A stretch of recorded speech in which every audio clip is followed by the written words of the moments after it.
And now we're up and live for the wrap party to end what started as, I called it the Mists of Ever Twilight and ended as Curse of Strahd, which was not my intention when we started. My name is Rob, aka Lantern Noir, and I'm here with my players from our usual Sunday night group for one last get together to kind of talk about the highs, the lows, the middles, things we wish we'd done, things we thought we'd explore, answering random questions about the stream and the game, and just hanging out for a night without all the pressure of, do I have all the windows open and everything where they need to be? Is the dice roller right? Did I update that? And just sort of to chilling out. Let's take a wrap around the table and introduce yourself and who you played in the game. We'll start with, well, hold on. You know what would help?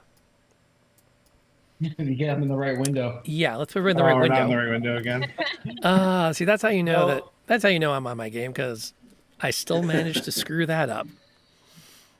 Okay. A year later. We have to do it every time. I mean, Tradition it's now. tradition. Yeah. Exactly. It wouldn't be right if that wasn't the case.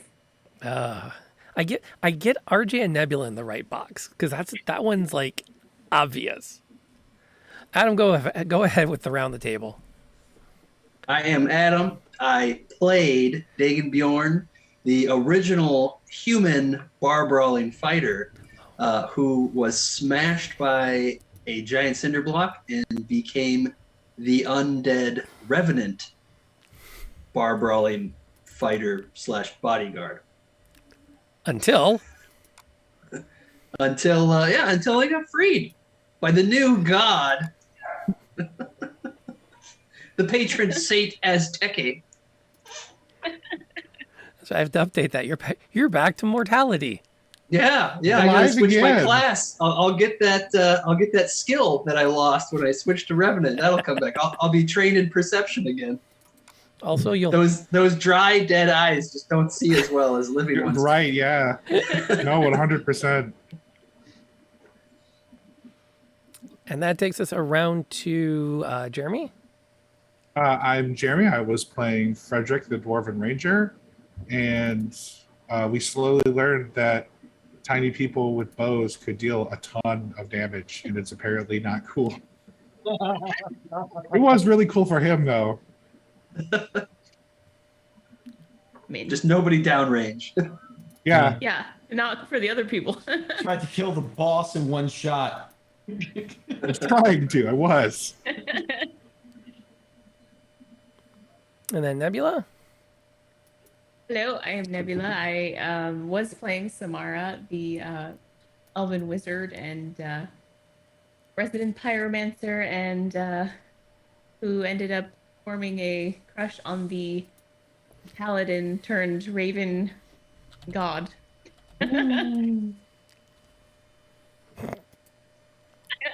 RJ, can you bring us home? Oh, yes. Hi, everyone. I'm RJ, and I will forever be Azteki, Sir Azteki, Paladin of Ravenkind, Star Lord of the universe now, apparently. And I can do whatever I want. So that's a pretty good place to end the game at. The next time we play Curse of Strahd, it's just Curse of Azteki. Yeah. Yeah. After this, it's all like, you know, making sure the sanitation trucks run on time and stuff. No, It's the part you love. It's the part that you would love the most. Instead of one accountant, you just have an entire wing. You're gonna renovate the castle because it seemed really confusing. Yeah. Yeah, you raised minimum wage all across Barovia. You enact a maximum prices so that the guy can't gouge anyone anymore. Yeah. That's it. And everything will be my fault. You actually put a warning label on the dream pies. May induce Oh, the dream hallucinations. pies. Not suitable for children. Not suitable. Yes. Contains dreams. Amongst other Maybe things. addictive. Maybe addictive. Yeah, not suitable Yeah. for pregnant women. Do not operate heavy machinery. Yep. New Surgeon General warnings on everything. Yeah. Is that it? That you're gonna leave everything else the same? Like everything else is cool. And while you're at it, man, put some signs in the freaking castle so you know where you're going. You know, it's I have no idea. and There's no way you're going to be able to figure that out. it's funny that you all mentioned that, and I wasn't going to put the jam board up, but now that you've brought it up, I am going to do that. And I guess I should probably tag the stream as spoilers, but I have to show this off because I consider the Ravenloft one of the best designed dungeons. And I'll show you why. Let me put it up here so you can see a little bit of it on the board. Let me get to the... Nope, that's not the one I want. That's the one I want. Get to a map. Let's do the main floor. And then open in a new tab because we can't make this easy. Okay, so on the Jamboard, I just put the first floor full map.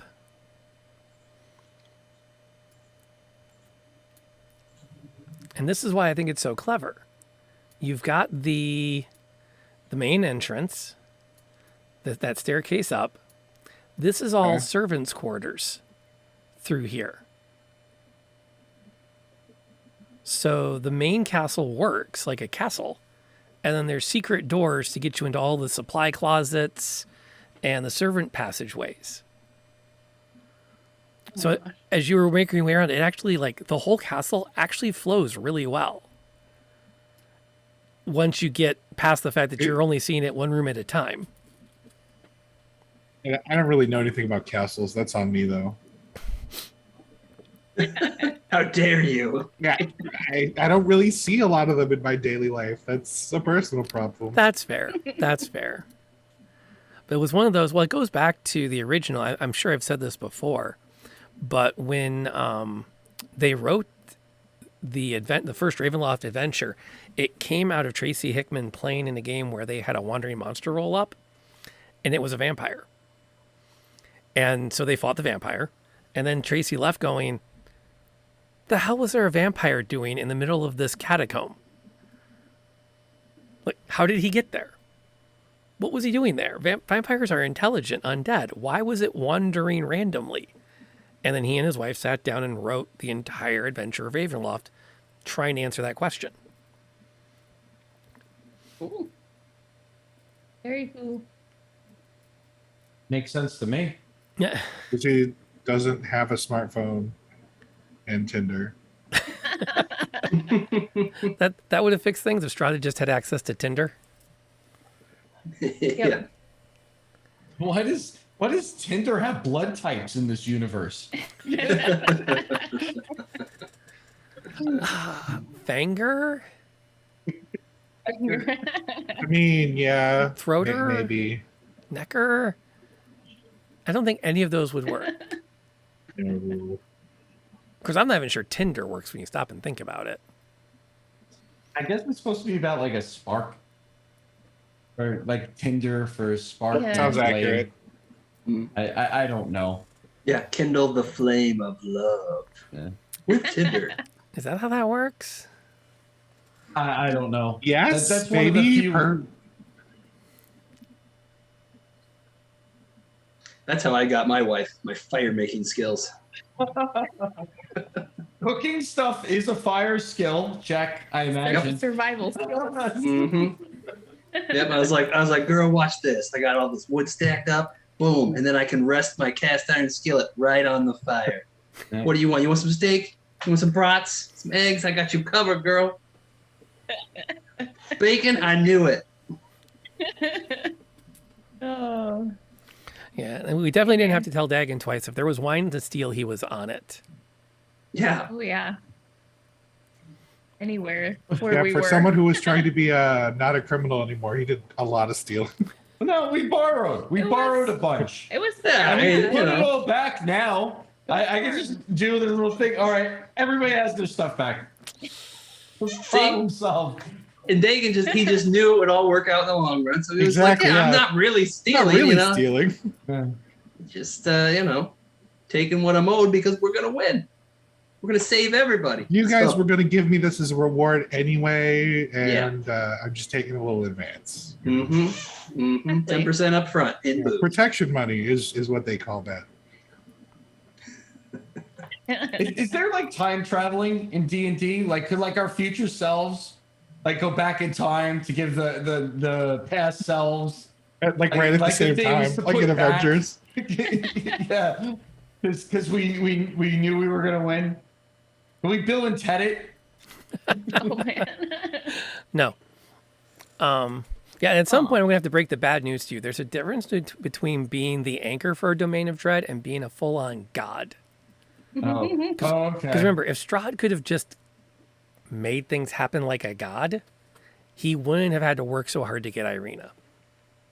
Oh, I thought he just did it This is because true. the fun is in the chase, right, babe? Yeah, maybe he was just crazy. Totally. Like I totally could have willed you to do it, but I decided to make it like fun, like a game. Go out, have a few drinks, you know. Yeah. Light some things on fire. Yeah, yeah. Can we Classic talk about us, that? right? Is that a bullet point for our adventure? Absolutely. All the random stuff you burnt down, you It pyromaniac. wasn't random. It just It happened was to all be. very specific stuff. It just happened to be in the vicinity of my fireballs. Okay. I don't think we accidentally burnt anything. Everything we burnt was on purpose. Was purposeful. Well, pyromaniac here. Controlled. It was like a controlled burning Exactly. from one absolutely. point, and then Like it they spread do. out. Like Like you they know, do with the fire, the forest. You know, they Exactly. You know.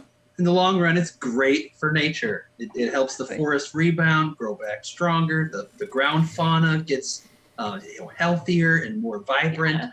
Yeah, And yeah, exactly. yeah. That's what your plan was all along. exactly. For the betterment of the environment. I don't The know. winery, she noticed right away. She's like, "Look at this. These rafters are rotting out in places. They're gonna need a new roof anyways. So if we just hit this up, we can get the insurance claim going, and then boom, problem solved. You got another roof good for Yep. 30 years. New roof, and they're good to go. Making more wine. Plus, you can get that awesome new insulation that helps with your energy bills. And you know, Cut the down on energy costs in Barovia are just through the roof. Yep. Oh god, yeah, drafty windows everywhere. You kinda I mean, sound zero like you know a insulation. guy. Zero insulation. Like, look at this. Are you getting a commission off of this, sir? Yeah, it's the coffin maker. It's his business on the side. The side. I was reading a story about another group that threw the green one into the fire. And when they got there, they had already blown up the cabin maker's house, but they forgot. So I was like, we weren't the worst people to go through these towns. Oh no. I had a party that did the same thing. They saw the vampires in the coffin shop, right? So they literally just set it on fire. And then I made a bunch of like Jeez. percentage rolls behind the scenes, and it ended up burning down like half of Valaki. Jeez. We had considered letting a fire burn. As one does. As one does. Yeah, I think I haven't really actually put too much energy into looking at some of the worst case scenarios for Curse of Strahd. I did have one game of Ravenloft end badly in that the players missed that one of the characters had been replaced by Strahd as a doppelganger. Oh wow. Because the party That got sounds fun. split and I rolled some dice and then they rolled some dice and it's like, okay, well, here are the checkpoints. They might figure out that this person's not themselves and is actually Strahd in disguise. Rolled some more dice, and it's like, okay. And you guys leave and Strahd leaves with you and he wins. And everyone kinda Wait, goes, so like they "Oh." just left the area and then he just left with them? In that particular in the original Ravenloft, there was some way it worked out with the different Strahd goals that one of the goals was Strahd wants to leave Barovia. But he can't do it unless he's in the disguise of someone else. And I'm not entirely sure, like now in hindsight, I'm not really sure how that works, but that was one of them. Which Okay. I've always found the wine to be reconnected to Irina to be one of the more fun potential story arcs. Yeah, I enjoyed it. Yeah, because I think Oh, Tatiana, you have returned to me. yeah, I think it works really well. It's kind of fun and different. Yeah, I think Curse of Strahd is probably my favorite of the ones they've redone for 5e. It's well, Chris Perkins has his hands all over it, and I love that man because he has a very sinister style of like DMing and storytelling, and it just fits perfectly with like a Transylvania kind of theme.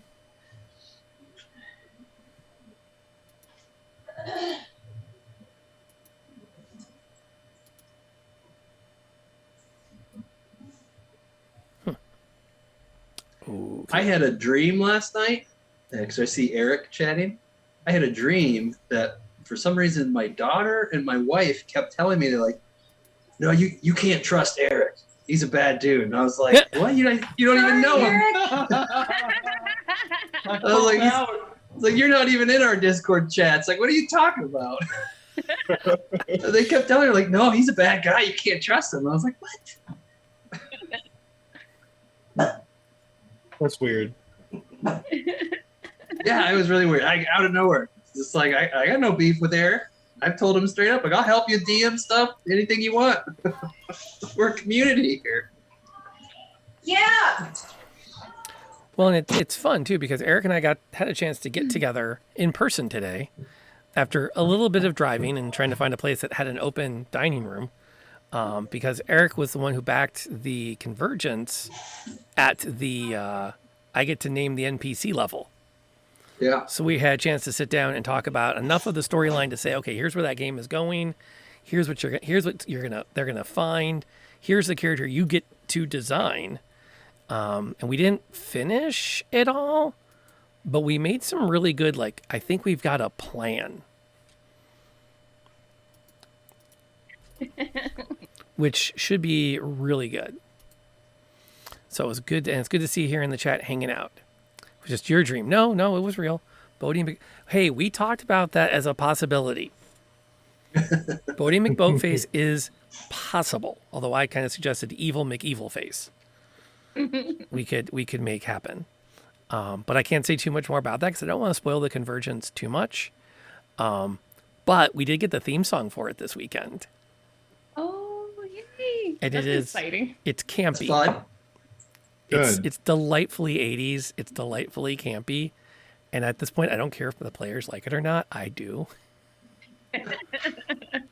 So I'm really looking forward to getting all the stuff done for that so I can pull it together and put it up, because putting together an opening theme was one of the really fun parts about this project, was like having enough background footage and just, giving everyone a chance to be showcased and stuff in an opening reel. It's just kind of fun. I think it adds a little more, I don't know, makes me feel like we're serious about everything. Oh, and we are. Oh, You yeah. did a great job putting all that together. Would he have just won if you didn't interrupt the wedding? No. How was he to win in that situation? He would have to kill us, right? For messing with his stuff? Eventually, yeah. I mean, even if he'd gotten... Well, that's part of the story arc with Tatiana and the Lost Love. It's hard to say for sure what would happen if he was reunited. It's all he had his theories, but it's hard to say if there wouldn't have been time for you to eventually go avenge them. Yeah, they could have taken a short rest before that fight. I actually would have suggested they could have taken a long rest. It just would have meant the campaign would have gone on another 3 or 4 more episodes, because they would have had to fight their way to find where Strahd and Irina were holed up. Ah, damn, we should have done that. So No, I was like, let's go. Let's try to keep him on the back foot. Yeah, the chase was on. and Yeah. it was good. I felt like the campaign went at a good pace. Like we could have drawn it out definitely. and seen more of the castle, but you Right. know, with everything that's Honestly, going on, I just felt bad. Like, so like with Irina being separated from us, literally, if she killed her or something, whatever, we don't even know what happens. 2 of us would have been gone. Like 50% of us would have been wiped out of existence. Thanos would be pleased. And hey, I was under the Hermit, welcome impression- aboard. I was under the impression that we had to go find those things, like the dragon Me What was too. it, I really was dragon hoping to find the dragon. head. Yeah, the skull, Yeah, Mhm. the skull and the the what holy was it? symbol The- that the holy that symbol. The I holy symbol. Just- of Raven. I thought we had to just go find hand those it things over. first. He just Yeah. gave away. It happens. It does. It really does. I got good armor though. Dude, Yeah. that armor did some work though, so Oh, for I don't sure. want to complain too much. Yeah. Even against Strahd, that was so funny. I'm sure I was super frustrating on your side with all the saving throws, the you know, the interceding, the high armor, every shot hitting due to bless. You know, Oh man. the deck was stacked in our favor for sure.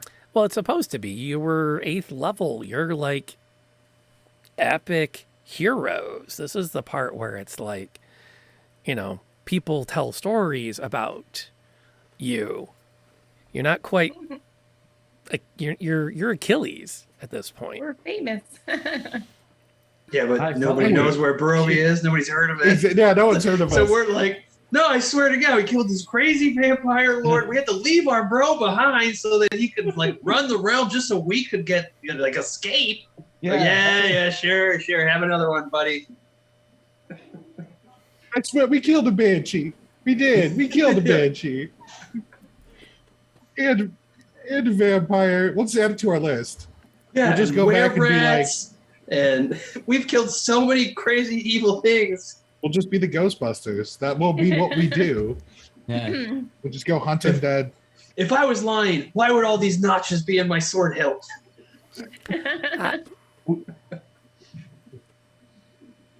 Yeah, that's not how that works. But We did like to take trophies, so I mean, who knows what we were It's keeping? true. Vampire fangs or whatever. We have quite the collection of items Well, and from. we have a boatload of money that I imagine has like Strahd's face just printed on every coin. True. we have a shout out for the I speak fluent movie quotes. Oh, Thank you. And guess who got me the shirt? Yeah. It's accurate. It is. He does. It's true. Well, I actually for a while had a bulletin board in the back of my room that said Mr. Noir's required viewing. And whenever I made a movie reference that nobody got, I would go print out the movie poster for it and add it to the wall. It's like, these are all the movies Nice. that I am referencing. And I at one point I went back and went, I can't put those back up because like they don't know what Top Gun is. Like it's heartbreaking to think about how old I got. Yeah. I'm sure they'll do a remake though. Well, But they they've already made did. it. It's just yeah, I don't they're think it's already released. doing it. Yep. Oh. Yes. All right. Yeah, Well, and- there'll be another remake like Spider-Man. They'll just keep coming out with Yeah. Yeah, 'cause every 20 years. Didn't Tom Cruise say he would only do the movie if they got Val Kilmer involved in it somehow? I think they did get him involved, though, didn't they? Yeah, they did, but I read somewhere online somewhere that he like put his foot down and said, "I'll only reprise the role if we also get Val Kilmer in this." Wow. I haven't seen Val Kilmer in forever. That's Like, what has he done? I don't know. Ouch. Only 2 people out of 30 had ever heard of Yahtzee. insane to Oh, me. Wow. That's Like sad. Yahtzee is like one of the greatest games to just throw numbers in front of children. Yeah, Trick them Oh, into yeah, learning. that's one of the games that Emma will actually play with me. Like one of the old games, was like, "Yeah, let's play Yahtzee." And she's like, "Oh, okay." Like, you're doing math.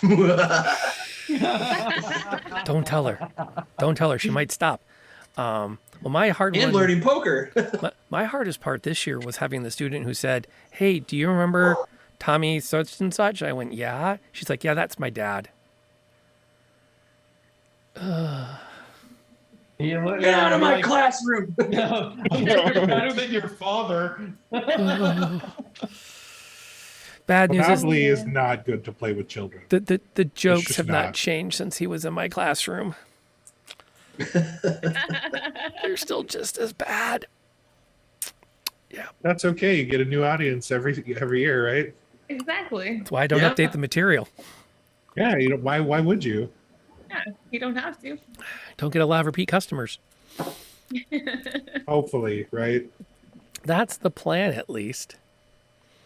So, and that was something too. The humor is the thing I'm going to miss the most about this group, is that we always had a good laugh for everything that happened, which sometimes drove me nuts.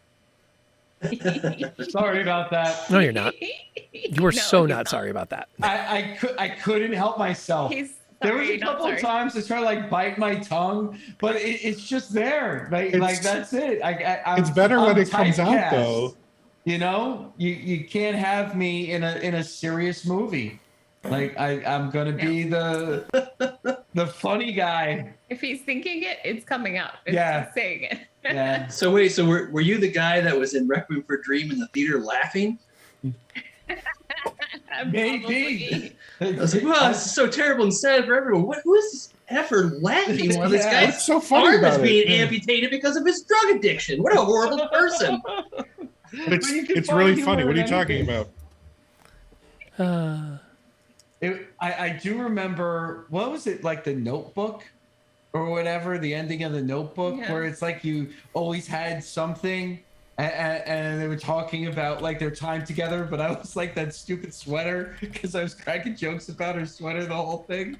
Oh my god, I don't know. I don't know. It was one of those things where you had to be there, but I definitely made a sad movie funny by ragging on a old man sweater. I don't know. It's just my thing. I remember when I went to see Sweeney Todd, and I still don't know if Sweeney Todd is supposed to be funny or not. It's always Oh, funny to me. Sweet, I laughed very hilarious. Yeah. Well, so like I'd never heard of it. I didn't know it was a musical going into it, and I'm like, this is pretty interesting. Like I enjoy it, and then all of a sudden, like he murders someone, right? You're like, the entire theater was silent, and I was laughing my ass off. I was like, "Yep, he's just straight up murdering people. Here we go." It was like, what am I even watching? Well, you're watching a musical dark comedy. Right. Well, and then I watched the actual, like the original cast stage play that they have recorded, and it's just like it's even better. It's even funnier. Yeah. I did not go that direction. In hindsight, I think that's the one place I never thought when I was writing out the prequels to Curse of Strahd. I never really looked at Sweeney Todd for inspiration. And I almost wish I had now in hindsight because it would have fit really well.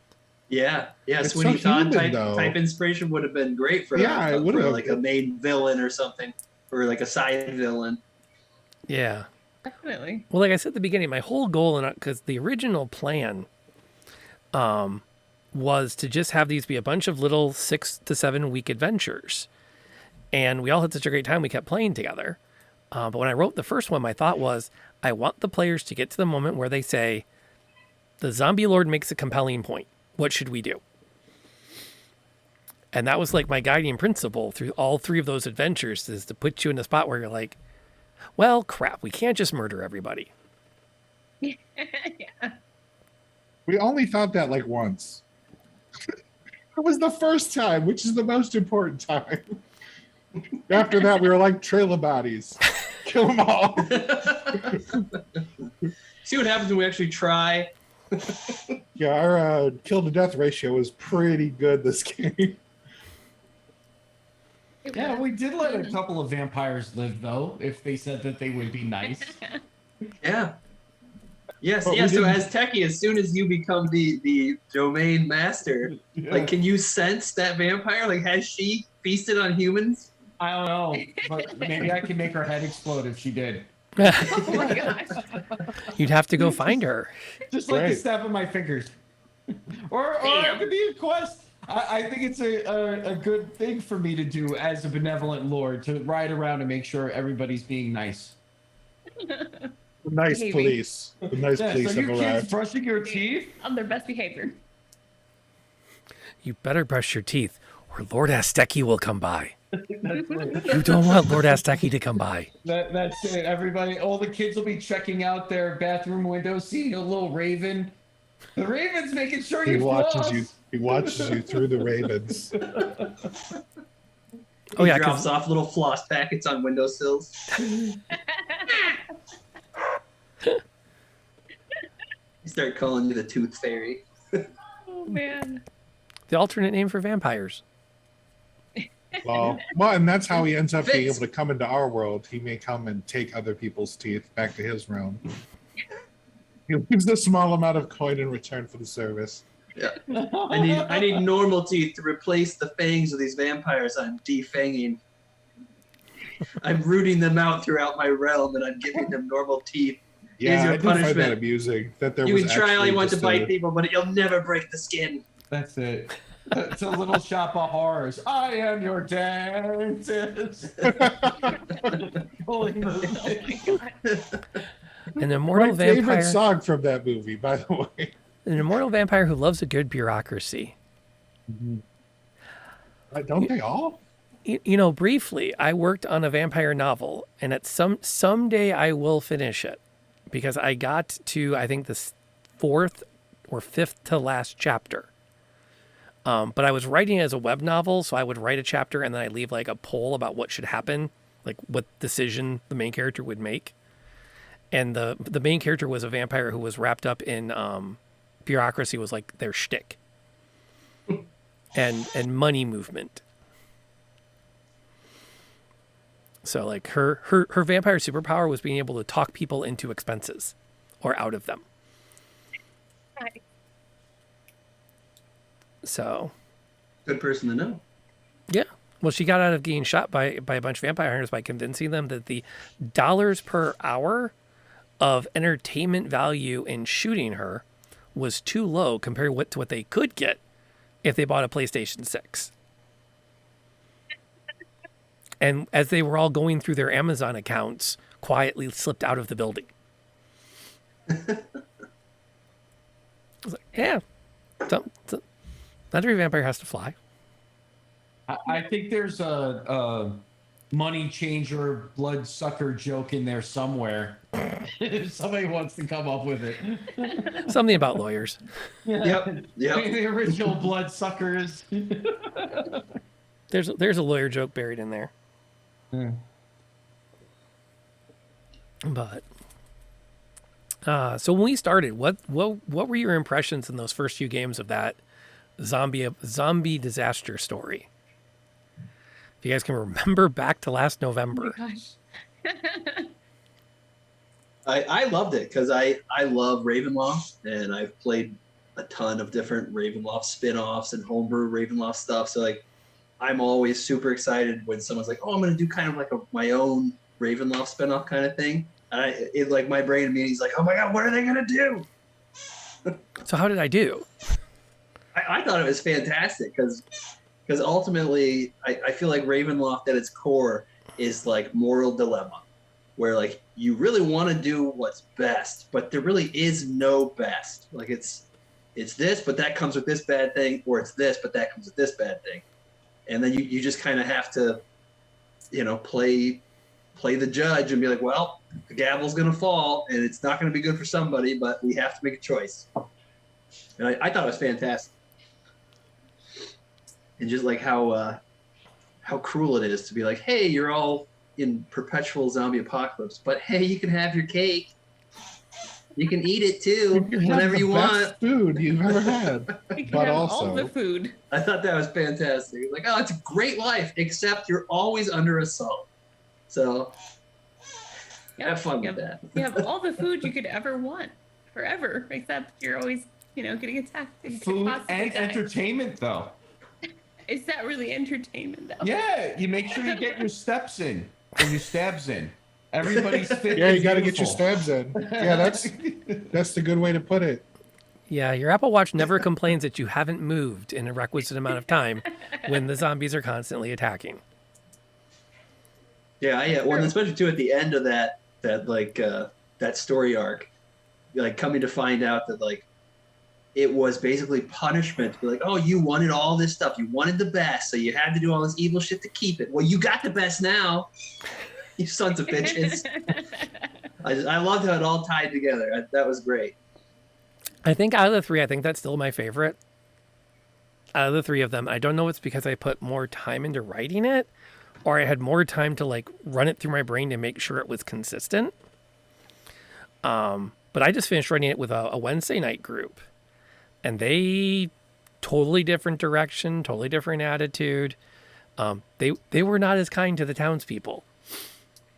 Oh no. They were. Yeah, they the were. ranger was constantly aiming at them, not shooting them in the leg, just. Yeah. Hey, I don't think I shot anyone in the leg in that town. I think that town, the only innocent blood on my hands are the people we marched to war. That's right. Yeah, I particularly enjoyed the flashback scenes where like we were Yeah. embodying people from like hundreds of years ago, and like bit by bit each flashback was like you're somebody else, but you're a part of the continuing story to explain it. I thought that was really clever. I really liked that. I liked that a lot as well. I thought it was Yeah. a really cool way of telling the story, you know. And I got to be Very married to Neb for a hot minute there. We were, yeah. Yeah.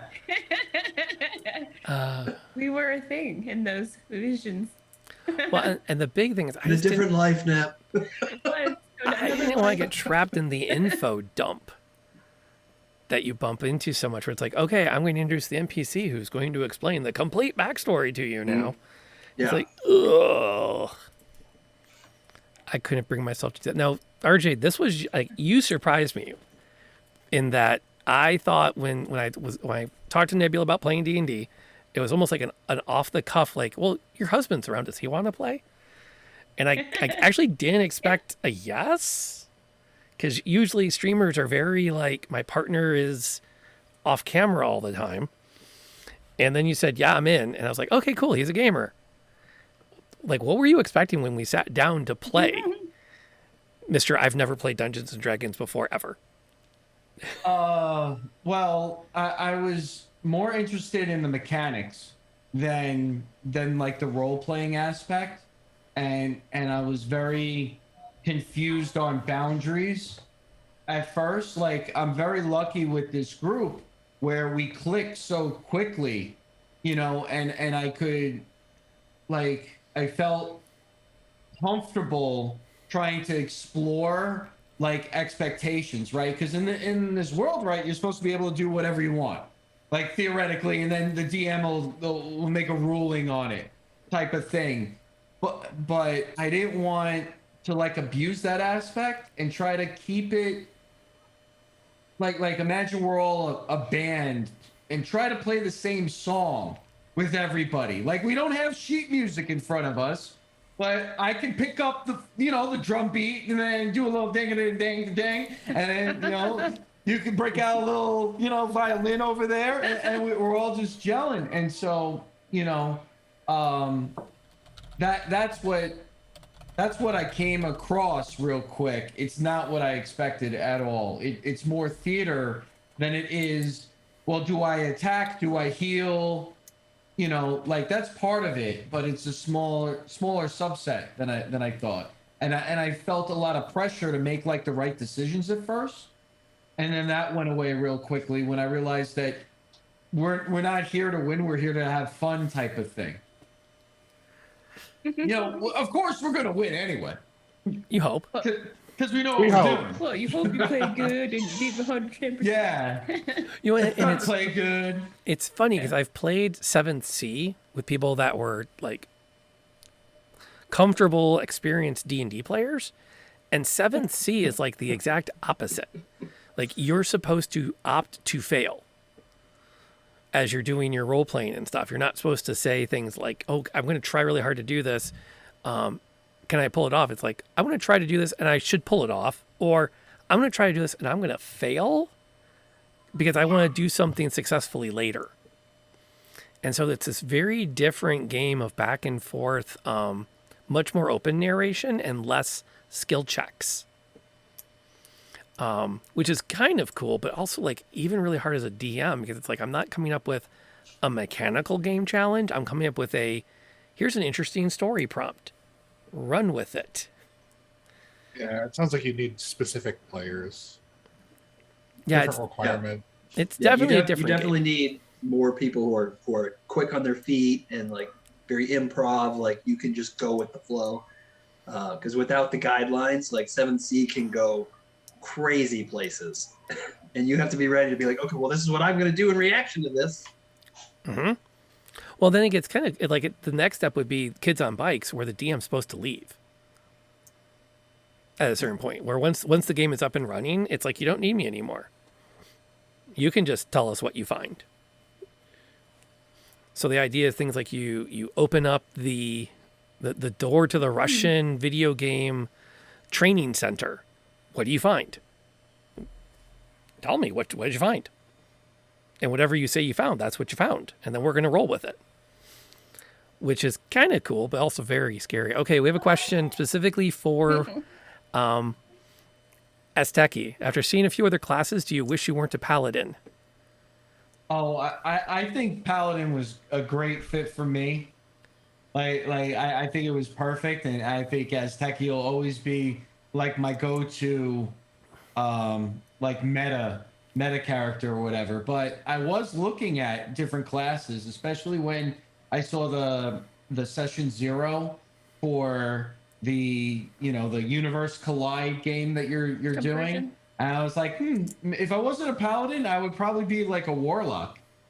I want to try a warlock, but that seems like it's a very difficult class to go with. So I'm not exactly sure, because paladin was kind of straightforward. Bless the party, try to block, heal, and and then take a couple of swings with your thing. And so it was really Warlock good. is like just reverse that.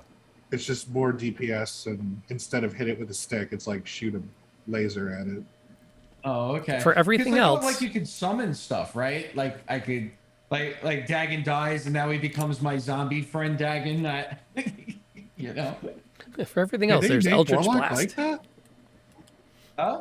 Warlock summons or reses people now, not like cleric does. Oh, I don't know. I don't know. Oh, If I could turn him into a zombie thing. Well, by fifth level, probably. But I mean, in all honesty, I didn't pick it. Lantern gave it to me, so you bounced it off me, I should say. You're like, hey, what all were you his thinking? fault. I go, I don't know, kind of a paladin. You're like, that's a great idea. I have a storyline for that. Let's go with that. I'm like, all right. You're right. I did, because I knew eventually we were going to do the Paladin of Raven kind. Even before we knew we were going to go into Curse of Strahd, I'm like, I can... Well, and that worked out too well, because Paladins and Clerics are good if you have a story-based DM and a player who's not entirely sure what they're doing. And Warlocks too, because you can have a hands-on god who's like, you should probably check for traps now. Well, I'll tell you, my Raven goddess was kind of a dick. She was looking out for your best interest. She totally came by and let me know that I'm gonna have to make some very important decisions, and could not help me decide at all. No, but she was just trying to help nudge you along, okay? Yeah. Listen, right there's a right and a direction. wrong choice. Don't make the wrong don't make choice. the wrong one. Just walks There you out. go. Good luck with that. Exactly. That's it. And let me try this statue.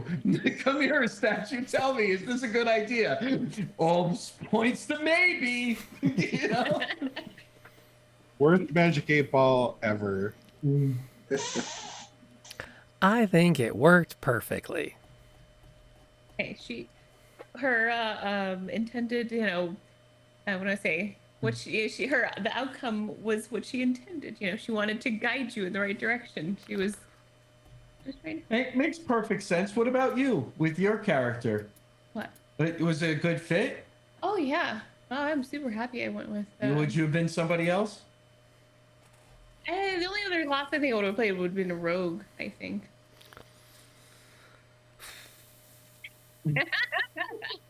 Not a fan of rogues? Well, no, stabby on everybody. yeah, the Ember effect is still lingering. The amount of damage, like her between Ember or Molly's Ember and Jeremy's Frederick, the amount of damage a PC can do in a single turn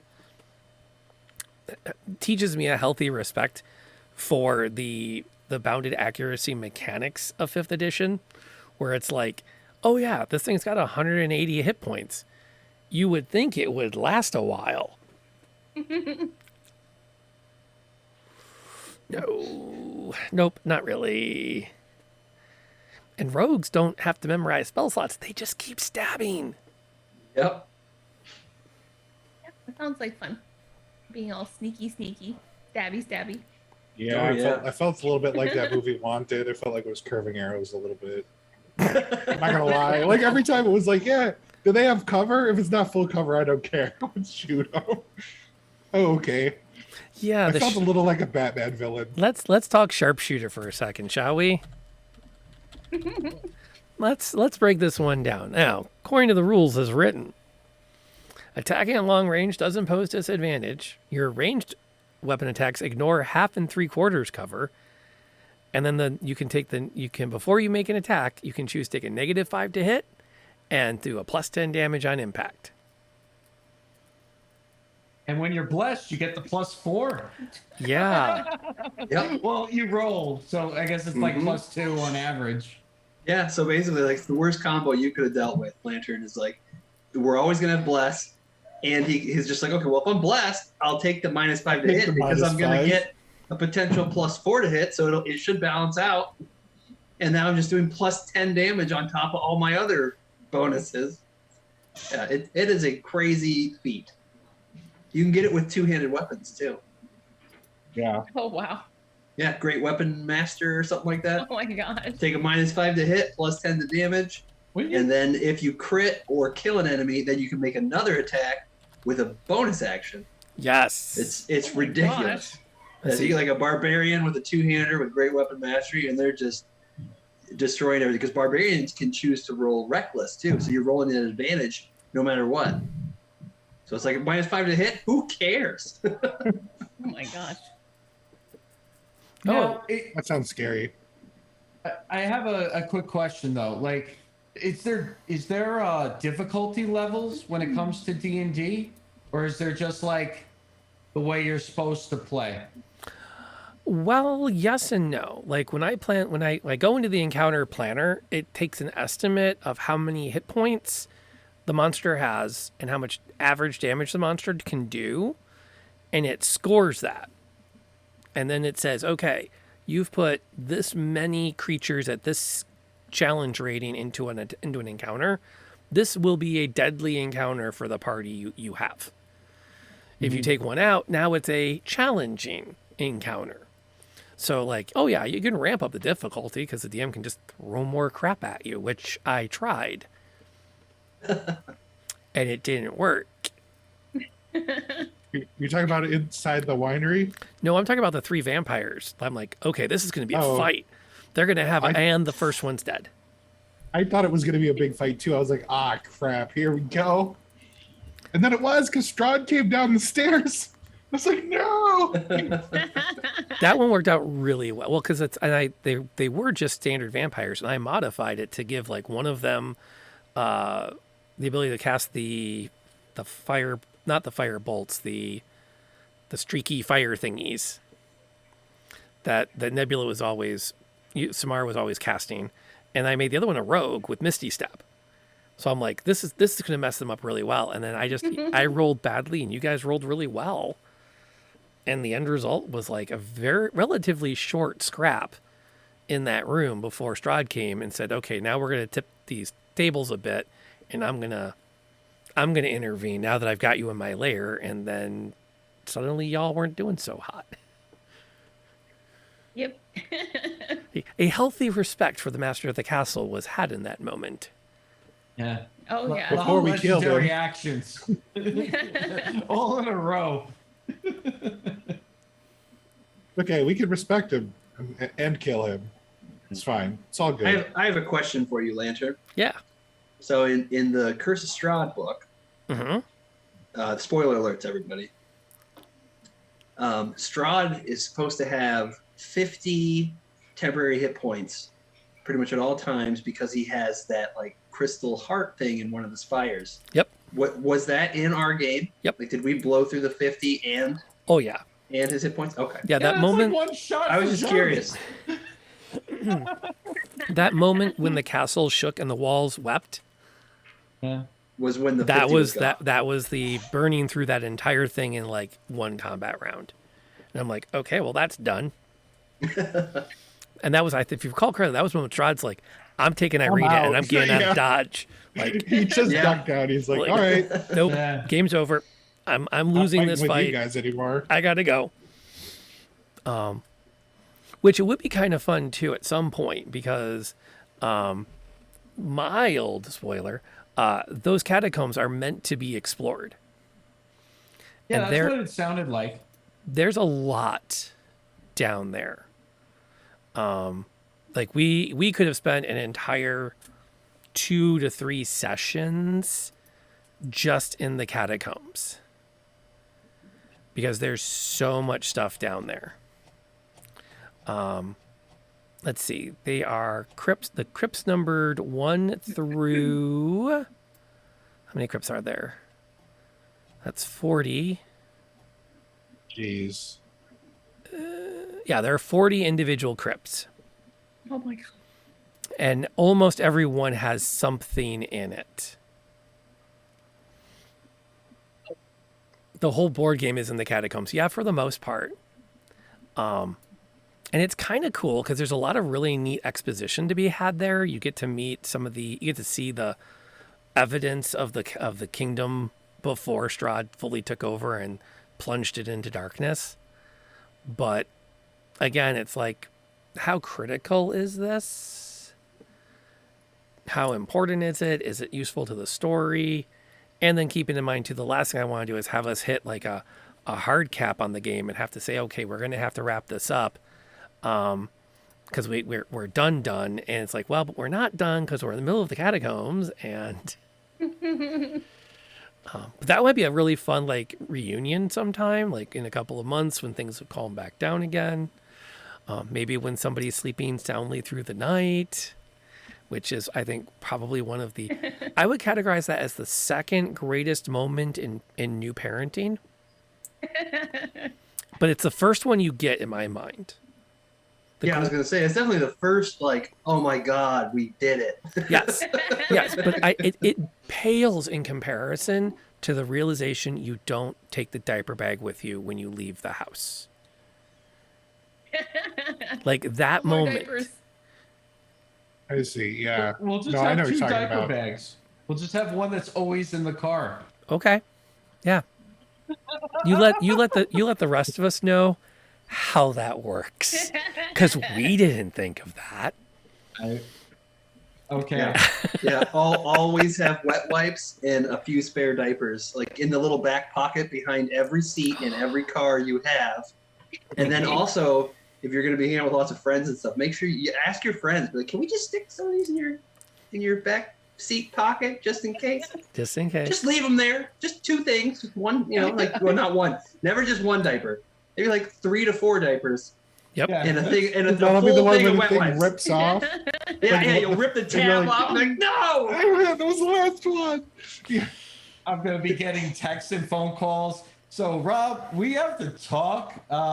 Were you crawling around in our roof, hiding bags with diapers in it? Yes. Just in case I need it. I didn't want to hiding diapers around their house. Around their house. Yeah. Mm-hmm. Yeah, behind picture frames and stuff. You're like, no, well, this one just went up. It's a new portrait of the family. It's not going down for at least a year. I can put a couple diapers behind this. Yeah, it's just in case for emergencies. Yeah, emergency purposes. Maceo has a question, but before we get to it, I want to put in one more thought on this topic, which is I knew a guy in college whose goal for his dorm room was to have a condom with an easy reach of every location in the room. I know that he re-leveraged that skill when he had a family with kids. Oh yeah. There's a wet wipe and a diaper within easy reach Everywhere. of every Yep. location in the house. Yep. Like, I know that's happened. The question was, is it okay to ask who here is Well- returning as players as we start the next campaign? I think Yes, I think that it you can is. ask. Adam has been saying that he's going to be taking a hiatus for a bit because real life is going to start to kick him in the backside. Yeah, Um, 'cause now that everybody's vaccinated, I will start having to travel Monday mornings, which means I will be flying out at stupid early times every Monday, and Sunday just won't work for me. So maybe if we kick off something else, or maybe some one shots or something, because I'm always down to play D&D. I started playing in second edition. I've played since like my babysitter would come and we'd do like live action D&D role playing in the basement. He'd throw basketballs as fireballs when I was like 7, 8. So I mean, like I was born and raised to do this. And But then, yeah, probably not Sundays for me. Jeremy, you Oh, thought you might disappointing. you might come back? Yeah, I'll come back. I mean, this is honestly one of my favorite things I do every week.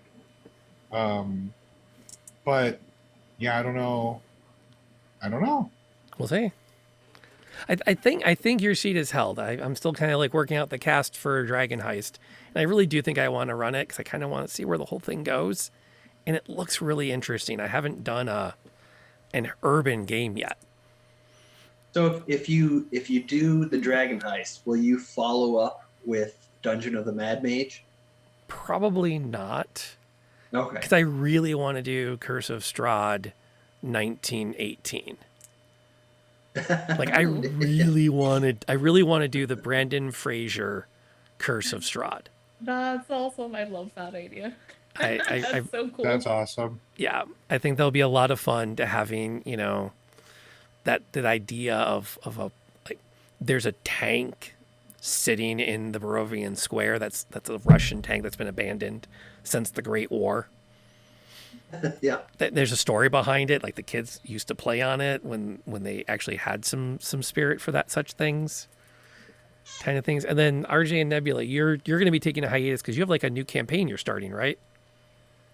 Oh yeah. Yeah. We're raising a level 1 human. Exactly. Yep. Or level 0, I guess. Yep. Yep. Level Gotta 0. Get him to level 1. But Gotta get him to we'll be that back if you'll 12-month have us, mark. You know? And we're available for one shots. I like the idea of the what ifs. I threw that out. You take the same party. We don't have to make new characters. We just say, well, what if we went and explored the catacombs? Or what if Yeah. instead of it being 1 banshee, it was 5? And what Oh my if God. Spinny didn't accidentally build an awesome one-shotting, ranger, and he has to fight with a trout that's attached to his arm or something? Like, What can if we have teamed something up like with the that. old lady and made a lucrative dream pie business? I mean, what if? Yes. And, What and if we I were think actually able to weaponize the pies? I think Yes. it can open us up to some like really high difficulty situations. I like to see us lose, because we survived, right, and we won. I haven't experienced like a character death, like a permadeath type of thing. And if it's going to be a one shot, dying in a one shot, like it seems like it opens up for more opportunities It does. for like the bad guy ending, right? Yeah, and that's I feel always very. I think I've talked about it before. I always dislike long-term campaigns ending in a fail. I feel like it's really important that everyone keep investing in the story, and that's hard to do when you're like, at any moment I could lose all my investment. For example, the art below here, which I waited way too long to get done, was not inexpensive. I don't mind the expense of having gotten the artwork commission. I'm glad we have it. We have an announcement to make in a moment about that artwork. But I would hate to see a player invest in that kind of thing and then 3 weeks later go, oh, you had a bunch of really bad rolls and now your character's dead. and you're dead until the Yeah. party figures out how to res you. So what do you want to do for the next 2 weeks? Because they can't afford it yet because you're in the middle of a tomb, which is tough. The one shot was fun. I liked that, and it was neat because Adam didn't realize at the time that I was running Death House. Like throughout that, isn't that what you were telling me afterwards? Yeah, well, no, because in the beginning I was like, oh, the kids, and I was like, okay, like I thought like, oh, this is gonna be, because this is like the Death House, like hook, right? And then when we got into the house, I was like, wait, this is not Death House, because it didn't play out like it does in the book. And I was like, oh, okay, well, this is a pleasant surprise, like I can fiddle around and be stupid in here now. It's like, because I'm not afraid to spoil shit. And it's It true was a that, fun one shot.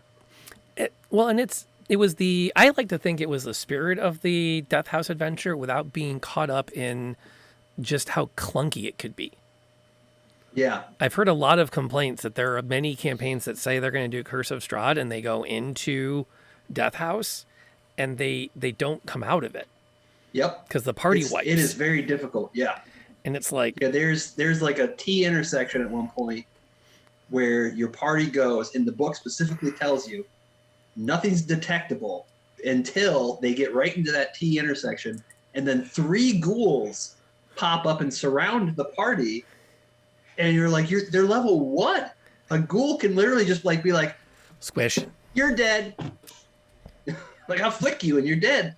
And there's 3 of them. I was like, what kind of horrible design is this? Yeah, Get ready, because this is what the whole thing is going to be like. a ghoul is a Get ready. And this Yeah, kinda, yeah. This gets back to Asteki's question about difficulty levels.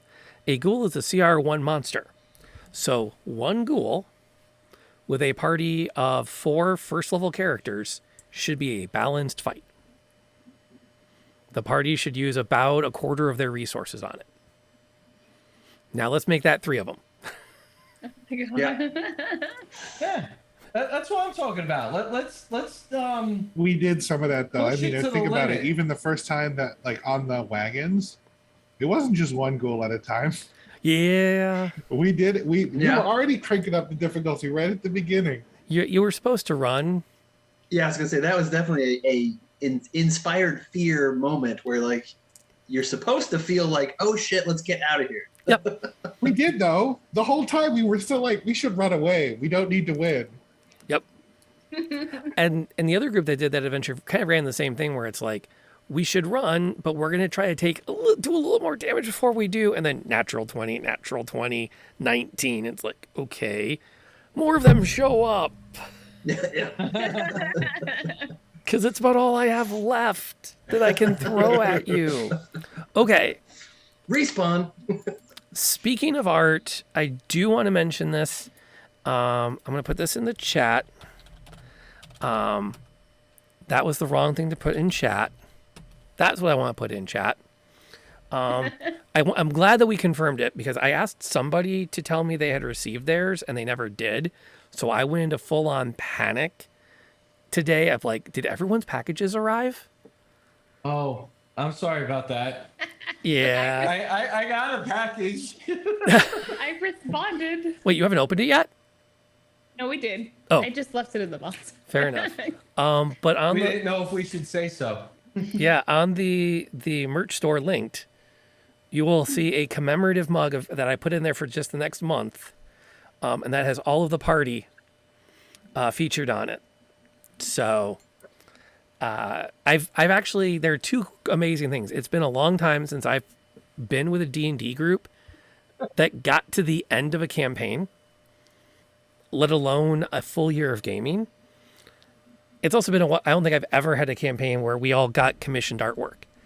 So it's kind of like a weird combination of the 2. And I know that we are going to keep gaming together, but I know it'll be hard to get our schedules to realign. So I want to make sure that I have something to remember the group by. So I had to have one. And then I thought, well, the very least I can do to thank all of you is to make sure I'm not the only one who has one. In fact, Yeah. it's Oh, no, Wonderful, it's thank you. awesome. It's my new favorite. Yeah, it's awesome. Hmm. Yeah, it's you'll see it's right here on my shelf behind me, where it will always be present in the stream shot.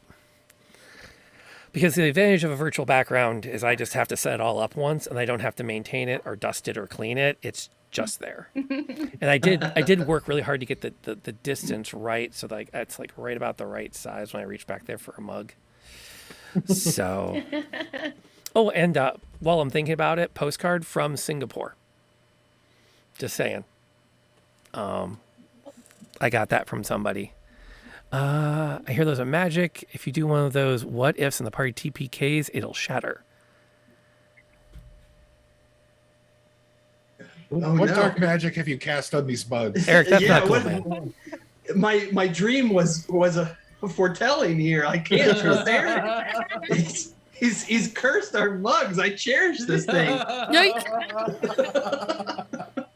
That's too funny. Yeah, and unfortunately, you all suffer from the fact that I have always been a mug collector, and I've become a T-shirt collector. I just dropped another $50 on T Fury this week because they had a sale, and I had to get a lot of really cute T-shirts. That's this one. Yeah, that's Yeah. on the t-shirt. I haven't bought a T-shirt since I met her. In my defense, Another person to display her collection. they were on sale, and You're her model. Yeah, Yes. I'm a little dress-up techie. well, and Yes. the one that will get the most wear is the rabbit with the folded arms that says, "What? Sarcasm? Me? Never." And I can wear that one to work. Work appropriate. I can get away.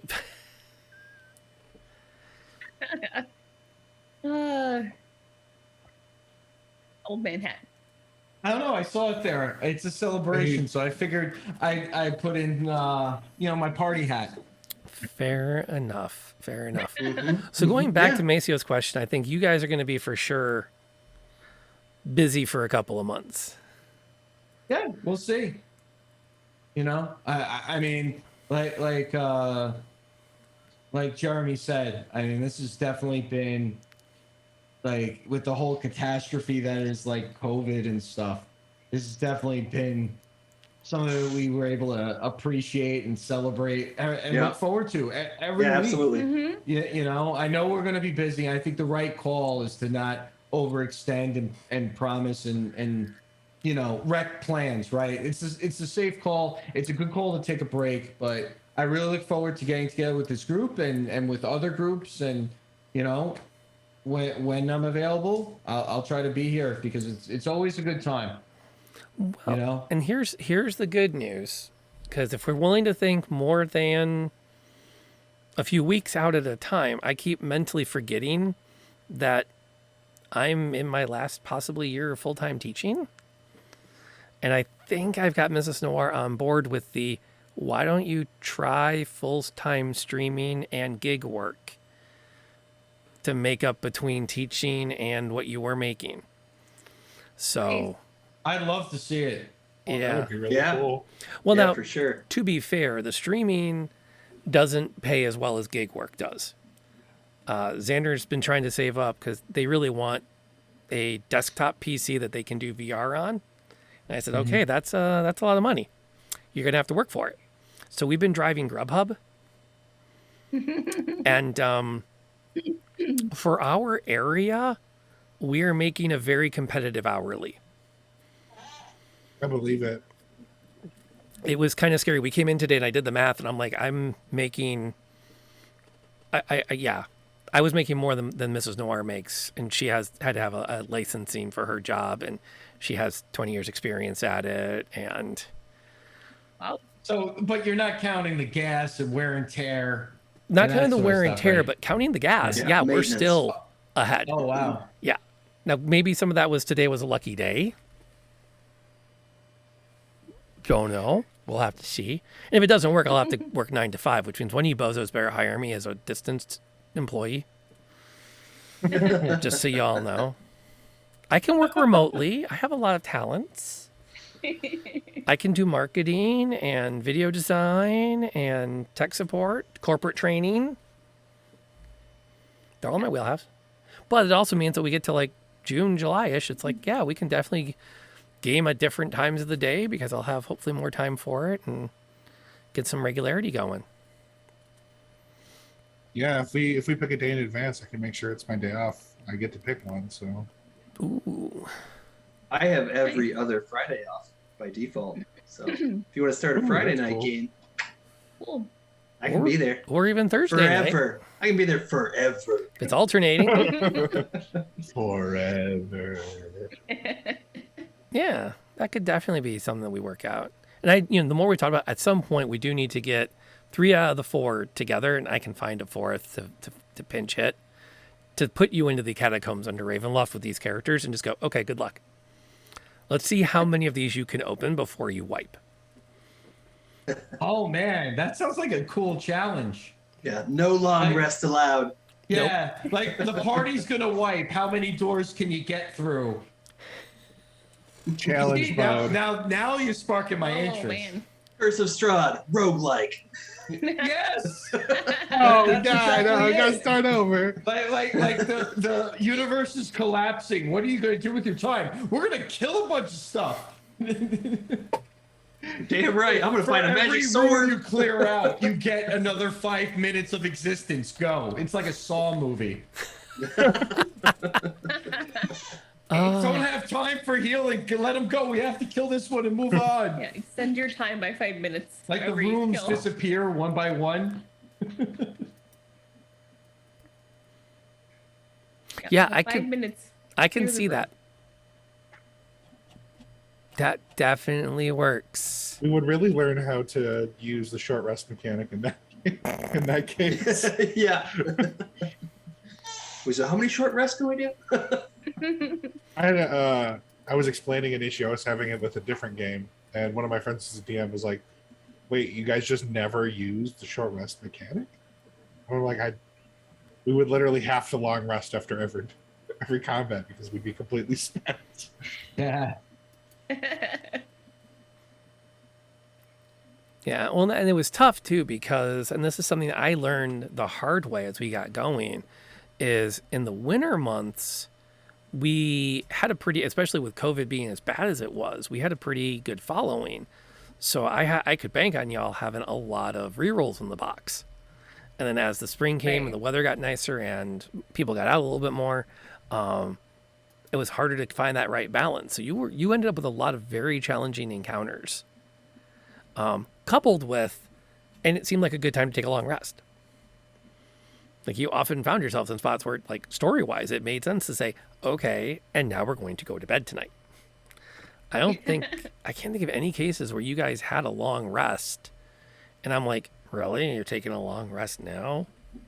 Here? It's 11:30 a.m., dude. What We crawled What? to our long rests. Yeah. Yeah, I mean, it's just the storyline just spread it all out a lot.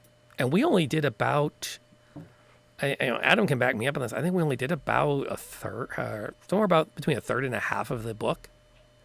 Yeah. Yeah, there's a lot unexplored. Oh my gosh. Yeah, because I just didn't Yeah, want to deal with it. I was really hoping we were somehow going to end up at the bottom of that Dream Pie storyline. Because I first of all, I love that encounter. And I love what goes into those pies. I just love it. Well, now we have to go do this at some point. Oh, I imagine we'll run Strahd again. That's the type of campaign you can run multiple times, right? Oh, yeah. Oh yeah. Well, and again, the what really drew me to it as a kid when I first got it was the fact that you didn't know anything about the storyline when you started, because you do that before you start the game. You do either you do it when they get to the Madame Eva's tent, or you do it before the game, and then you just tell the party what happens during the tarot card reading. But where the Tome of Strahd is located, where the Holy Symbol of Ravenkind is located, where the Sun Sword is located, Strahd's enemy and Strahd's overall goals are all random. You don't know what you're going to get. So just on that alone, it's like every playthrough is another, okay, so this is what's going on this time. So what did Strahd's enemy mean? Like, I mean, she did come help us fight Strahd, but I was like, this probably means something more than we actually got to do. I never quite figured that out because I liked the idea when I was flipping through the choices and I totally handpicked the outcomes, and I saw the Vistani girl as like one of the options, coupled with the if you don't get to her fast enough, she gets thrown in the lake and drowns. I'm like, okay, this will be interesting. This puts a little fire under the party. They got to move quickly. They can't lollygag in camp because they've been told, oh my gosh. I'm going to do that one. And it's a kid. No one expects a kid to be Strahd's enemy. And then I never really quite figured out what to do with it after that. Okay, you have to figure something out. It's not just spelled out what happens. No, like, that's what happens. You just get told. And the part of the mechanic is this is someone that's guaranteed to join your party to help you. Right. Okay. To give you a little extra muscle as you go through things. To be fair, if Asteki had not leapt on the grenade, which was the universe is collapsing, we need to do something, she would have volunteered. And that would have been her role to fill and basically become the new lady of Ravenloft. And you'd all have to kind of go, okay, so what's this domain look like now that it's her collection of nightmares that are driving it? But I completely gobsmacked. Asteki's like, nope, I'll fix it. Well, I'm I mean, 0% it sounded like it was surprised. we're all going to die or somebody needs to volunteer. So I'm like, I'll volunteer. Nobody else is like, no, Asteki, we need you. You can't sacrifice yourself like that. Everybody else is like, yeah, that's good. Go save us. Yeah, I mean, he's a paladin, right? He's supposed to sacrifice stuff, right? For the greater good, right? That's his redemption arc. I didn't know I needed to be redeemed. You do. Now go. Sacrifice yourself. Yeah. Dude, just jump on the altar already so we can leave. Yeah. I need to go home. I got all this money now. which is nuts too, because Asteki, out of the four of you, I mean, we got to know a little bit about Samara. We knew a lot about Dagon and Frederick's backstories and a lot of dark back there. But Asteki kind of came into this kind of squeaky clean and kind of stayed squeaky clean, which meant like, yeah, if it's going to be like his nightmares that fuel the realm and his like fears and stresses, it's like, this is still a pretty good place to be. You know, oh my gosh, did I make the right decision to make the god happy? That's not something that's that bad to impose on everybody. Yeah, everybody will be super nice to birds.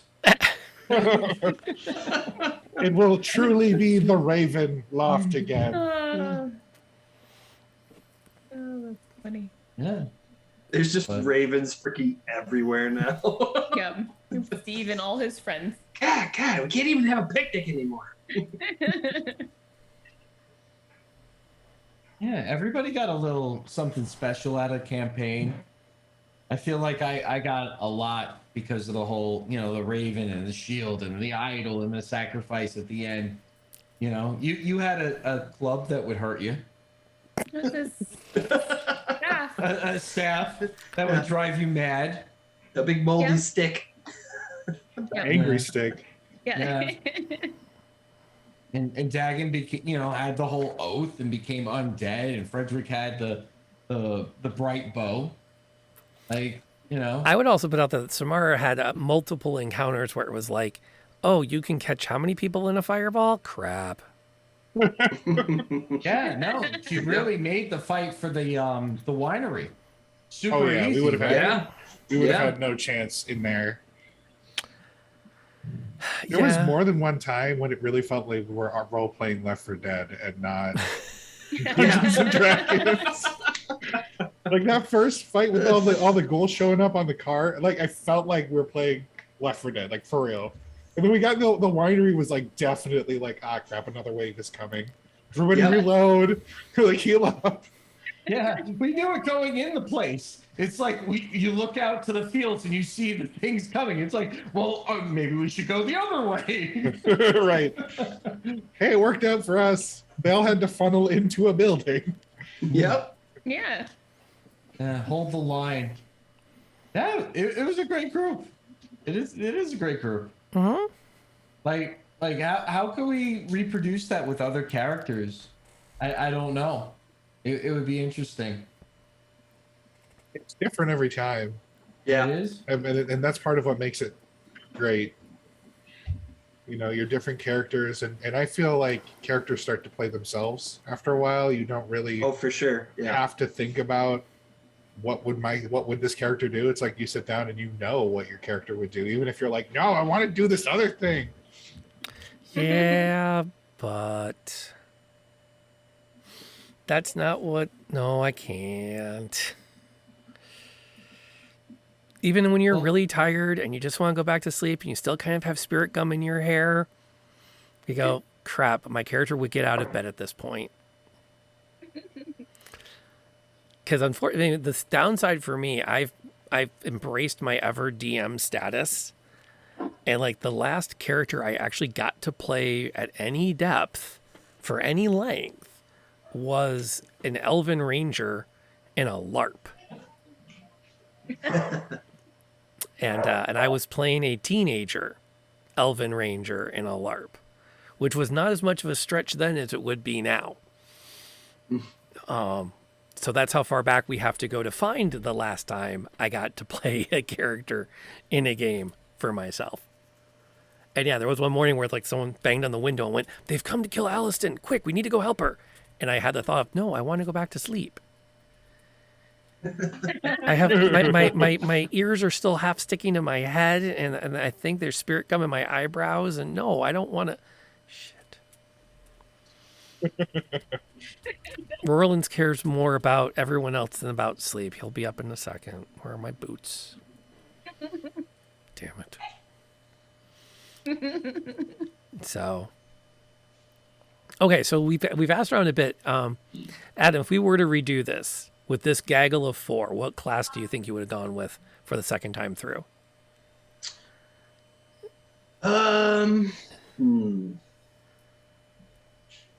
That's the dude with all the D&D experience at the table, really. I might do. I mean, it would be a pain in the ass for you, but I'm thinking like some sort of rogue bard combination. What are you trained in? You're proficient in literally everything. Every single skill. Exactly. Yeah, I'm good at everything, and in a pinch, I can just backstab. And so it's like in combat, I'm good, and outside of combat, I get away with whatever I want. And I would probably make the character with the sole purpose of like just messing with you. Be like, hey, because I know you're a good DM. We've gone through this for over a year. So it's like I know you could roll with the shit. I can roll with it. You.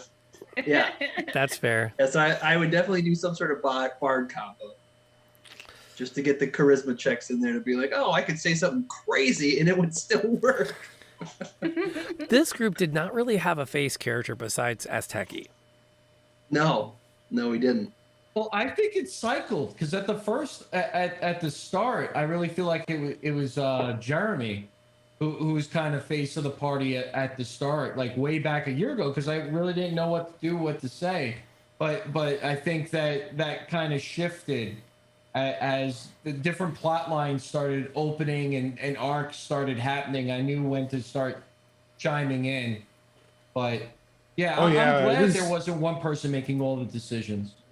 It was great to step back and just watch you make decisions. And when you're like, I didn't know if that was a good decision, I'm like, I don't care if it was a good decision. You made it, and I love it. It doesn't matter. I will back you all the way to the end, just because like watching you make these decisions that stunk. Like I was like, yep, this is what playing D&D is really about. This terrible realization that no matter what you do is bad. But then, it works out because we just, hit Strahd for half his hit points in one shot. To be fair, Domains of Dread games are all bad decisions. There's a lot Yes. of Dungeons and Dragons games out there that are not Curse of Strahd that are actually very heroic, fun. Like we're kicking butt and we're taking names because the bad guys are bad and the good guys are generally good, except for that one skeevy looking one who's actually still technically good, but we keep getting thrown the idea that they're not good and we find out later that they are. Like Curse of Strahd and other Domains of Dread are unusual in the D&D universe because of how often they give you no good decisions. Like, should you murder the banshees that don't know they're banshees and didn't choose to be banshees and can't help it? Oh, that's in like the actual books. I thought that was your spin on it. Well, I mean, that was my spin on that. Yeah, I wrote that one, but that's not being. A lot of D&D published adventures are much more. The heroes are going in to destroy a villain, and the villain is bad and should be destroyed. Absolutely, yeah. A lot of them are very clear cut, white, like white and black. Like there's no gray area. It's like this is bad, this is good. Yep. And you can pick either side, but most parties are like, well, we're trying to do the right thing, so it goes this way. I've played a lot of homebrew. I mean, like the fiction of our youth was all dystopian and who can you trust and who's really the good guys, what's really good, what's really bad. So like every D&D game I've ever played has been like this. This is where I Every feel single one. so freaking old. Because I grew up on like my first fantasy novel was Dragonlance. Yeah. And I actually, Graybeard and I had an entire episode about Dragonlance. And I'll admit it freely, I've never read Lord of the Rings because I read Dragonlance first. And then I opened Lord of the Rings and went, what the hell? They've got a party of 10 fighters, a cleric, and now they're adding a rogue?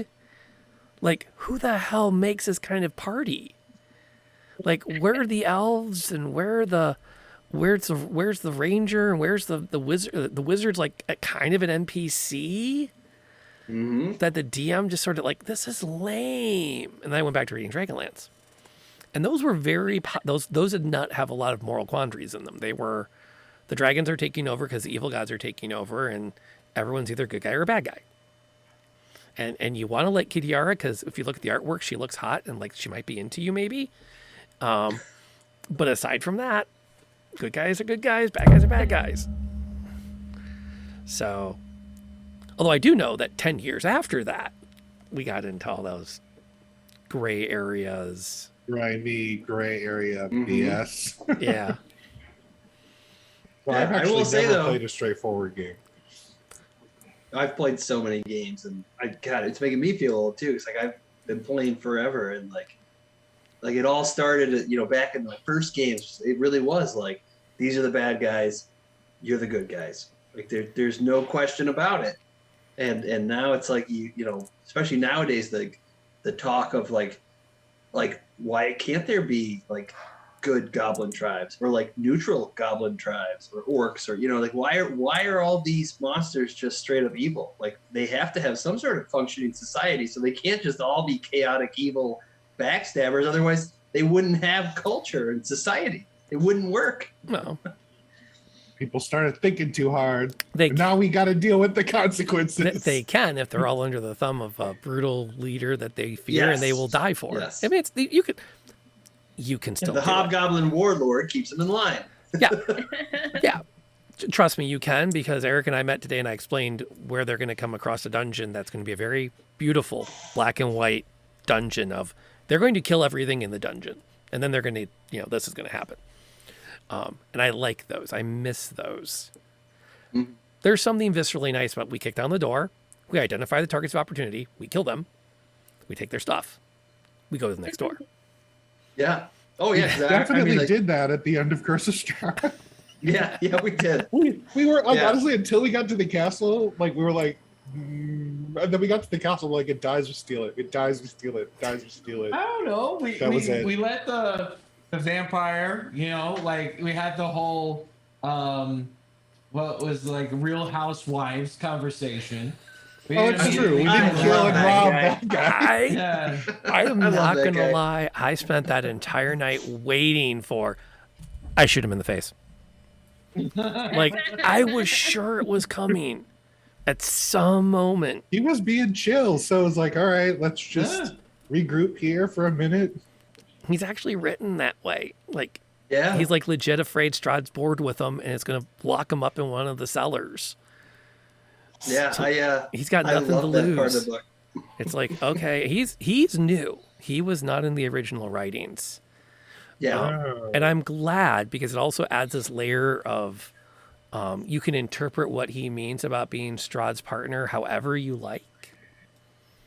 And I liked that side of him.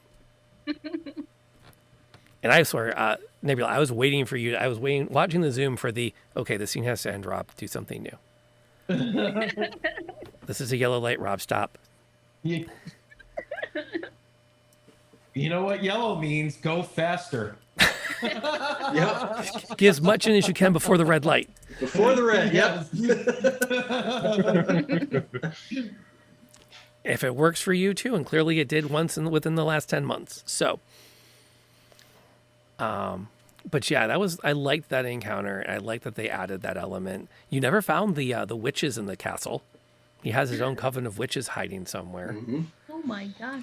And the other thing too, I changed, and I'm not afraid to say this, it's a little spoilery, but you were supposed to bring the dragon skull out of the castle, back to the tomb, and inter it all together. And that was supposed to kick off an event. And I'm like, what the hell party is going to get all the way into Ravenloft, pick up a dragon skull, and then hawk all the way back to the dragon tomb, Mm-hmm. and then turn around and hike all the way back to the Ravenloft? Like, no. Well, not after accidentally teleporting to the coffin place. Right, exactly. If we had found the skull if we first. knew that like we found the crystal or the head or whatever, and it's like, oh, it wants to be home. Then and there was like, you know, and it says, hey, you should throw the pink thing in the thing. It's like, all right, we'll bring it back that way, and then leave the portal open so you can go back in, and you don't have to turn your party member into a dragon. You know, You don't have Yeah, to. just huh? hold the portal open. Yeah, if we break the time hourglass, then it'll go forever, right? It's simple magic, you know. It's not going to ruin anything. Turn your, party member into a dragon, but you want to. You were so down for that. I don't want to hear a lick of whining about being turned into a Not dragon. at all. And it was because of my other D&D group that I even proposed it, because that's what we ended up doing in that group to get to a flying city. Is we turned somebody into a griffin and we rode him type of thing. So I'm like, oh, you could do that? 'Cause that goes back to the original, like, finding boundaries type of thing. Like, if anything's possible, then, Nab could just turn us all into, like, the smashy apes, like what happened in that thing, too. And everybody's super overpowered. Although, maybe for Jeremy, that would be a nerf. Yeah. I can't use my bow anymore, guys. I can't. with 150 hit points that could do 6 attacks, D27s, Yeah, but the catch with that is it only works until Strahd goes, could you roll me a wisdom save? Oh, you failed? None of you are gorillas anymore. Counter spell. Yes. Yeah, that's like the learning curve too in D&D. Is it's like if you have a caster in your party, in the first 10 levels, it's like you're really kind of limited. Like your spells tell you this is exactly what they do, but once you get into really high level spells, you can like absolutely go crazy. Like you can plant ideas in people's minds, and like it's in their head for like 48 hours or something crazy, and if something happens, they have to react a certain way. So like, you can play like crazy long cons that just break the whole system. It's insanity. It's tough. You too. clone yourself. Best wizard spell in the game. Then we can give the cloned one the crazy staff, and if it goes crazy, you just stop thinking about the spell, right? Yeah, and then they don't just worry, melt. I'll just put a little X on the real one. We'll remember which one's the real one. Right. All right, clones line up. It's time for your facial tattoos. Number 1, number 2, number 3. Just so nobody gets confused. Unfortunately, your clones can cast spells too, so they can just cast Alter Self and be like, oh no, I'm the original one. Oh my gosh. There'll be an alligator Samara. Don't incinerate me. I'm the real Samara. That'll be something only the real Samara would know. Sticky buns. Everybody knows that. It's not a secret. The real Samara has a sticky bun tattooed right under her eye. Wait, what? Like a teardrop. Oh, we didn't put that in the Just a little tiny sticky bun right there. Well, that works. That can work. So, out of curiosity, what did you all think of the Banshee adventure? I feel thought it was I great. feel like the will save, that insta kill was kind of OP, but also it is what it is. I really loved how when we got to like the boss fight, right? That it was a very like almost like a video game-esque boss fight mechanic where like things kept popping up and it really made you rethink your strategy like in the middle of combat. You're like, oh, we'll just burn her down, and then oh no, now they're like, no, we can't just burn her down. We have to actually, plan and relocate our resources effectively to win. I thought that was great because I feel like a lot of times, especially in 5th edition D&D, big combat scenarios can get drawn out easily, and to have like changes in the middle of that combat sequence is fantastic because that's what keeps you like, oh shit, now I'm back on my toes again. And I liked how you had to be constantly shining like the lantern, on them to be able to, do damage to her or them type of thing. Gotta be honest, when it was like, well, do you want to bring these commoners with you? I'm like, yeah, more the merrier. It's like, and they instantly die. It's like, maybe not. I guess that was a bad idea. Maybe we should have just take Shad with us when we're doing heroic things. Hey, you know what? To be fair, X-Force feel like out of Deadpool. To be fair, we had literally just you're on raised me. an army. Oh my god. Well, I Like did. we had literally just done that, so like I totally understand. Like we had to like wash our hands of that. You can't do that every time. Well, I've always said XCOM is one of my favorites, and we know what happens when you bring rookies on missions. Yeah. They don't usually make it. Hey, you got to train them up somehow. Well, the hard part with that, I think it was the second fight you had with the Banshee, where it was like really brutal, was I had rewritten the stat block, so every time she passed her halfway mark, where she lost her body and became spirit form again, she released the whale. But she also healed through certain means. And you kept hovering her at the halfway mark. So like Didn't hit her hard enough. you just knock her below the halfway and then you'd miss a bunch.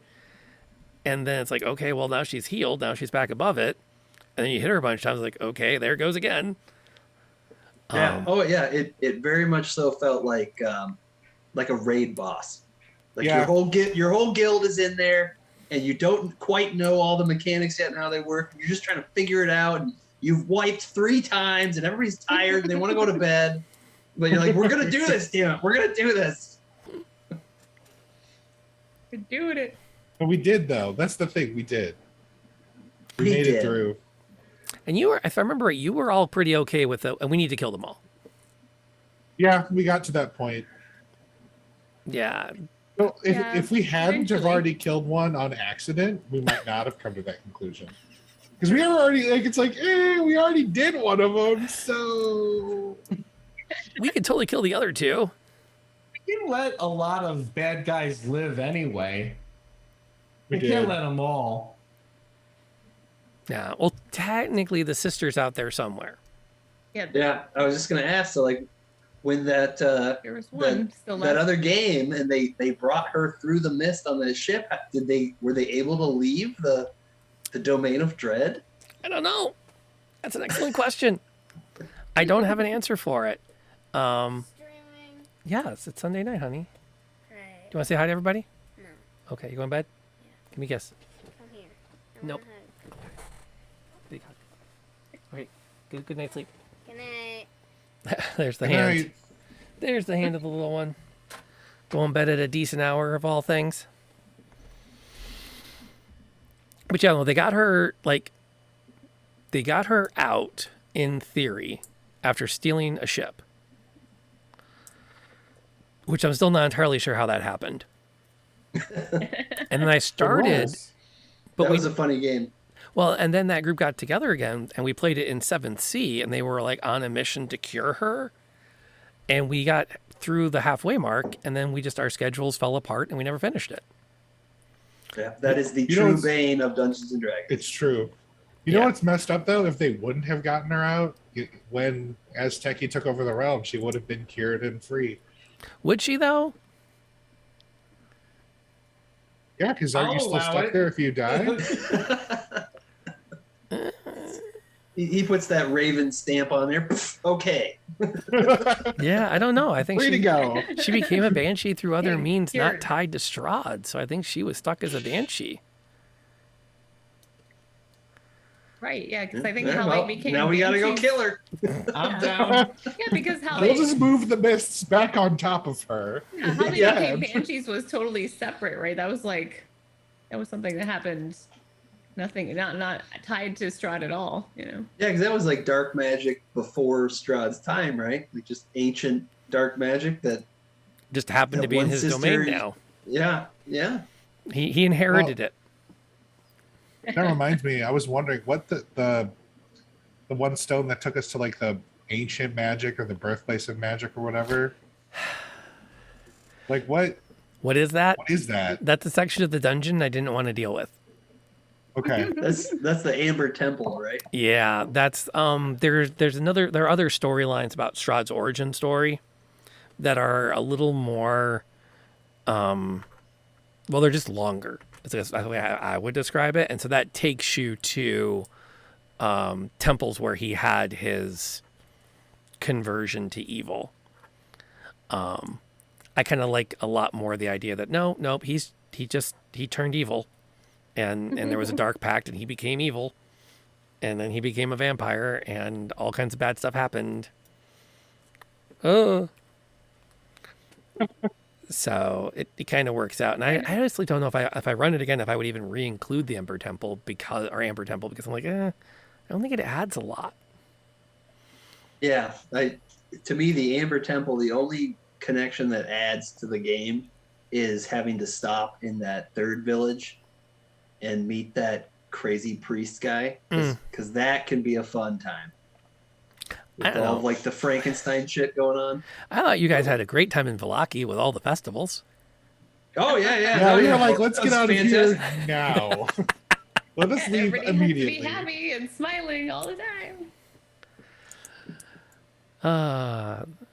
Yeah. Well, and the thing too is the third story arc with the harbor town. I will freely admit I had no clue what the end game for that was when we started. Oh, with Los Santos. Yeah. Like I had no. I actually lamented it on Discord a couple of times with the D&D groups, and it was like, my primary thought was like, I don't know. I need some help figuring out the end game. And a few people said, well, you don't need to figure it out. The party will figure it out. Escaped a bid festival episode with them. Ooh, do a blood festival episode. Could do that. You're welcome aboard, by the way. We're glad to have you hanging out with us too, as we're kind of dialing it all down and wrapping it all. But yeah, my plan had been, I knew I wanted to get you into a spot where you had to pick between the mayor with the vampire daughter and the skeevy, I'm going to murder every other gang leader so I can be in charge of town guy. And that's all I had. and I had no idea what y'all were going to do with it. Like, and I'll freely admit the whole little mini necromancer plot line that happened at 6:30 before the session. I said they need a combat encounter. Oh, this will be fun. I'll put a necromancer who lost control of the zombies here. Like, that'll be kind of fun. It's kind of different, and you don't usually expect it. So we'll do that. And then that just turned into a whole story arc. Yeah, because we had to help her, apparently. Well, we chased her down too. Initially, you hit her Yeah. with a flail, but then we Yeah. changed our minds for reasons. We had trouble, man. She escaped. She like even with Jeremy shooting at her, me trying to like teleport in front of her and tackle her or something. No, nothing worked. I feel like that's a new class at your local community college is Necromantic Improv. Yeah, that was definitely. I'm surprised that went where it went, but I'm glad it did. It was kind of neat to not have to get off the script of, well, it has to do this and it has to do this. Gerald is not in this game here. It's the true Lord of the Realm. Yeah, I fully acknowledge that nobody wanted an NPC to be the counter love interest in the Candlekeep game. I get it. Absolutely get it. I learned my lesson. I learned my flirt game is not nearly as strong as it used to be. I get it. But I'm rolling so hard. Yeah. What's wrong? Okay. Well, actually, the dice tell me I succeeded. Yeah. No, I'm not gonna lie. It was very tempting a few times during that exchange. For those not familiar, in the Wednesday night game, I introduced an NPC that was meant to help create a love angle, to kind of put one of the players in a little bit of a spot to kind of help jazz things up and create some tension, because there was a little tension between two of them. I thought, well, let's just poke that. That's an open wound. Let's poke it and see what happens. And I did not ever devolve to give me a wisdom save or an intelligence save or a charisma save. If the roleplay didn't create the tension, I wasn't going to force it. And the roleplay didn't create tension at all. Although, to be fair, last session, Ember and Mir had their first kiss. Oh, yay. It was specifically because Mir was singing along with the Song of Insanity that they were all singing because they were infected with some kind of disease that made them sing. And Ember decided that kissing her would shut her up and make her stop singing. Nice. Works. Yeah, I mean, whatever works. I've right? been there. The classic, it seemed like a good idea at the time. Yeah. So, yeah, Gerald is now absolutely the most hated character. And there's not a lot I can do about that. But It's what it is. is what At it least, is. at least in my situation, I can just blame ecstasy. I mean, Moon pies. Yeah, dream pies. The dream pies, Yeah, yes. Oh, turned dream out I pies, was not I moon was pies. kissing the bass speaker. I love you so much. It was open for the bassist, but didn't quite work. But yeah, no, that one, the other one I liked with that when I was putting it together is in the game 7C, the Sophie's girls are actually called Jennies. And because they've decided that for that universe, that sex work is on the table. There's a whole guild about it, and there are laws about it. And according to the stories, Jenny such and such not only was a prostitute, but she successfully defended herself in court after killing a man in self-defense. And so that's why the term for prostitutes became one of Jenny's girls. Because she was well known and it became established of, the courts are sympathetic to that. And it's like, I kind of like that mechanic and that theme. I'm going to throw that in here in this little port town they find. I didn't expect Adam's character to move in, but I'll take it. That's his permanent Well, residence. in a world with Yeah. nothing but like evil gangs fighting over turf and stuff like that. Yeah, and horrible monsters everywhere else. It's like, Yeah. It seems like the perfect place. It's better than a church. You know? The Even paladin. Tekken was like, Jeez. this is better than going to a church.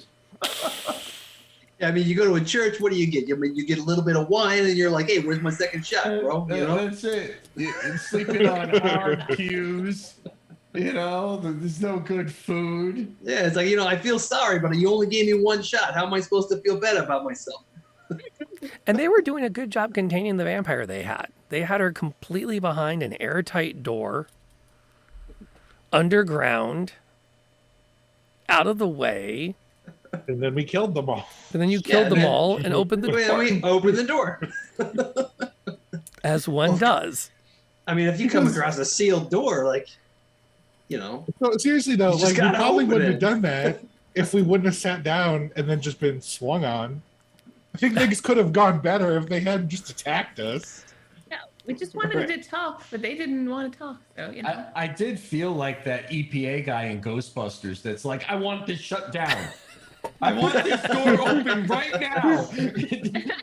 So we can't let him do that, man. Yeah, exactly. Well, Here, it got to I that have point. a court order.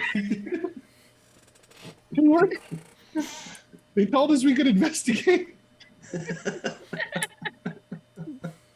we are sanctioned by local authorities. Please let us through. they're like, you don't want to do that. You don't want to do that. Trust me.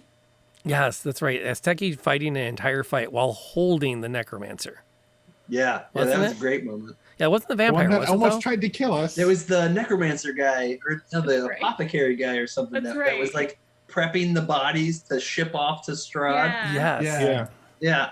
Yeah. Scoops her up and then continues to fight. Yeah. Yep. Well, I didn't want her to disappear on us. We had her. She was one of ours. Yeah. We were going to come back and Yeah. check on Yeah, her. nobody's gonna kill her except us, maybe. Except us. Yeah, you're damn right. We can't That come was up so with a better weird. idea. This one's He marked was by the the one- Raven. Right? Yeah, he was the one swinging the mace over her head just like minutes ago. No, we got to save her life now. Yeah. Well, that's the essence of justice. It's like you can't just kill people to kill people. They have to have done something wrong, and you have to have caught them and verified it. And it was very Paladin. Like, nobody kills the necromancer on my watch except me. That's a very Paladin thing.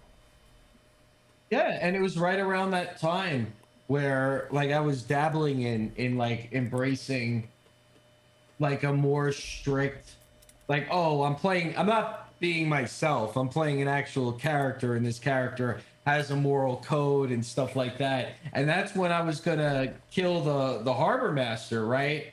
For allowing all this to happen. And Yeah. Frederick's like, I knock him out. I'm like, well, now what am I supposed to do? I'm not gonna kill him while he's dead or while he's knocked out. So I'm like, all right, that's how we're gonna roll as a party. I'll just embrace that then. Well, luckily, someone else came in that needed to die, so it worked out in the end. Yeah. Yeah. Someone even more Don't skeevy. want to lean into it too much. You know, you got to find that fun spot. That's sweet. I feel like I was a fun paladin. You were a fun paladin. You let us do wellness checks, which you should not have done. You were like the youth pastor. Like everybody's like, yeah, he's Yeah. cool. Yeah, he's cool. He lets us do what we want to do. It's all good. No, I'm like the where they send you on summer. I'm a camp summer counselor? camp. Counselor. Like the guys in charge. The camp counselors. The counselor. I'm the paladin camp counselor. He's like, guys, we really can't do any of this bad stuff at this camp. Bad things happen around this lake if you do bad stuff. And then we did the bad stuff, and then the bad things started happening. Yep. Catch you guys like drinking and staying up, like sneaking in like wine coolers or something. Be like, oh, you guys. That's not why we're here. Why can't we just all play some hacky sack? And then Jason Voorhees showed up, and that was basically the campaign. Ah, yeah. Boone's Farm, you don't need that. We have tambourines. Which just reminds me how much I want to sit down and play a game of Camp Grizzly now. A glorious board game about summer camp and the counselors trying to escape a serial killer.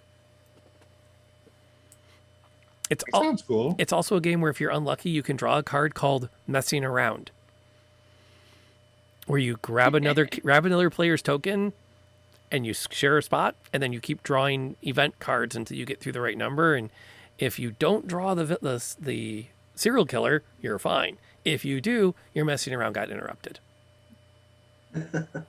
Odds are your messing around gets interrupted. And was I not watching? I was not. You didn't say it in Zoom, though, so I don't feel so bad. Yeah, let's take a quick break. I need to get some water. I think we've got a little more talking to do before we call it a night. It's only 9 o'clock, so let's get some water. We'll meet back here in about 5 minutes. Cool.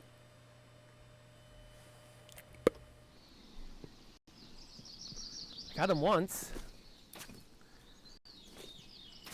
He's not paying attention. Oh, Are you okay? no. Oh, Kaylee? Where are you?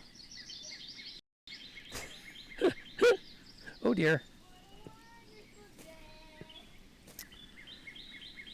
That's not good. As you seem to be doing really well with it.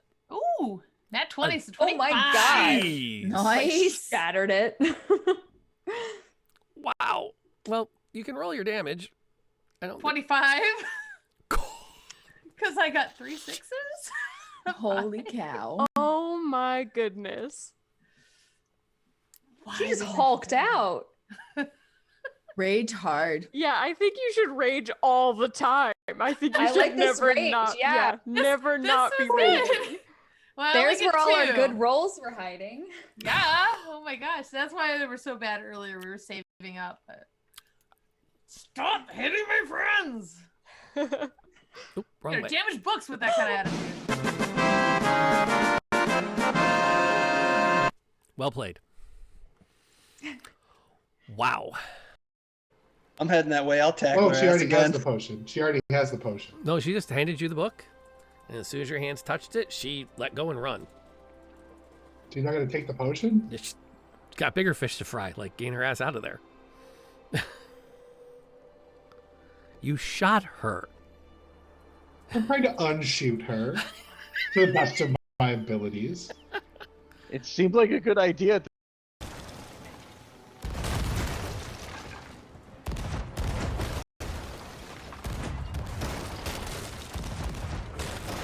Oh, jeez. Boy, that sucks. Like, I feel bad for her. Like, hey. I've never seen this before. Unspeakable brutality. Yeah, a little closer. Go to the right. Oh no, I dropped down. Oh no, I'm under us. I think they're sinking. Yeah, this. Okay, drop the anchor so we can collect our stuff. Like, why am I here? I legit have been screaming this entire time. So you know what? What is the health of You're everybody also right now? full health. You want to like come All right, back and join everyone's the battle? full health. Like, no, we're not. The rest All of right. us are like highly injured. You're on Yeah, the we're outside all full hurting health. You wanna, pretty like, bad. The help out jam a little board bit? says that everybody's. Oh, Oh, refresh. Refresh never mind. that. Yeah. Like, Yeah. Ember's alive because I just healed for 12. Show is at 12 out of 41. You You're were like literally farting seeing around full on the health outside of this the circle. entire Like, time, come weren't you, join Anson? me. I'm full health. Y'all. Shadows a didn't picnic have a over here. spot on the jam of the thing, and I was just like, oh, I don't know. I think we. I'm gonna go. Common, mother clucker. Do you speak it?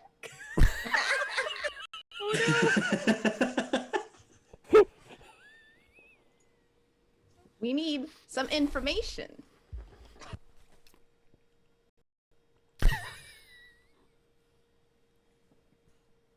I'm not sorry, by the way. Punch the. No, I know that's a bad idea. There is so much nope surrounding this trap. I am not here for an amulet. I am here for a traumatized rogue. Let's get the fuck out of here. Oh, I'm sorry. That's 2. Well, I wasn't really concerned about the amulet.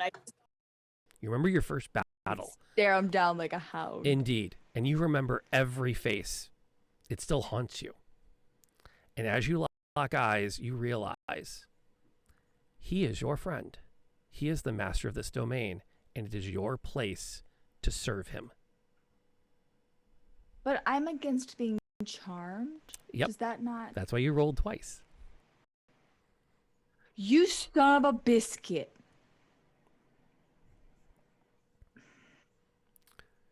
You call for the ambush, and your party has a chance to rush back into the room. Oh no. And then he turns to you. Captainess of my guards, dispatch them. Oh no. Leaving the room was a great idea. Oh no! I told you we should have ran. We had a girl. We had to find one. It was good. Maybe re-roll. Yeah, re-roll it. Re-roll it. The birds Yeah, are yeah, important. Yeah. Everyone's We in screwed on the these- reroll. I screwed these birds up earlier. We need Come a on. high roll. We got this. Yeah. Let's do this. Oh no.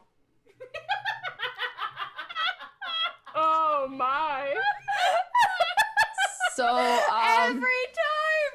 I'm the bard who amazing. does not want to be a. I'm really bad at being a bard. That is amazing. Worst bard ever.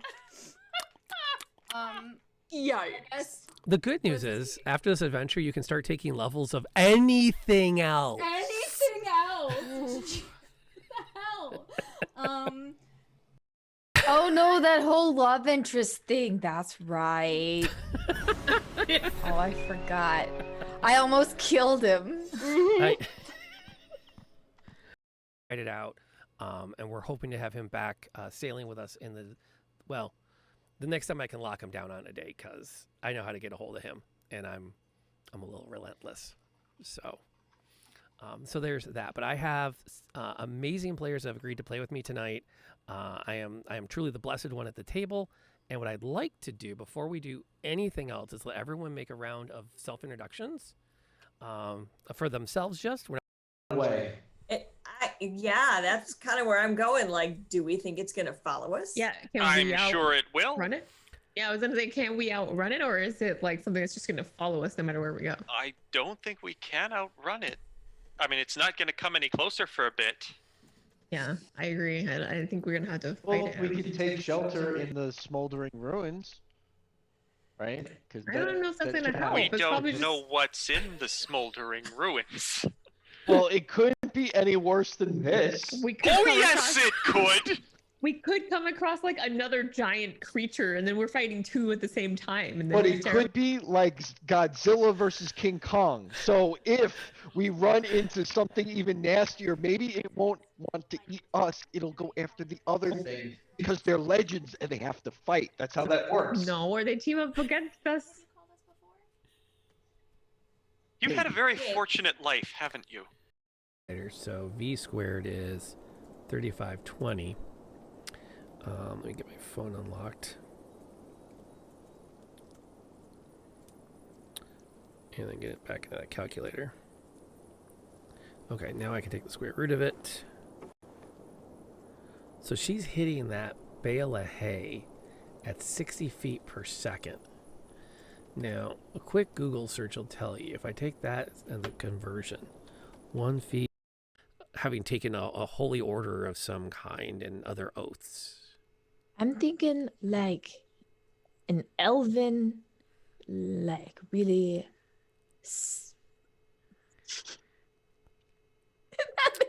Kung Fu Elfin Monk? Kung Fu Elfin Monk.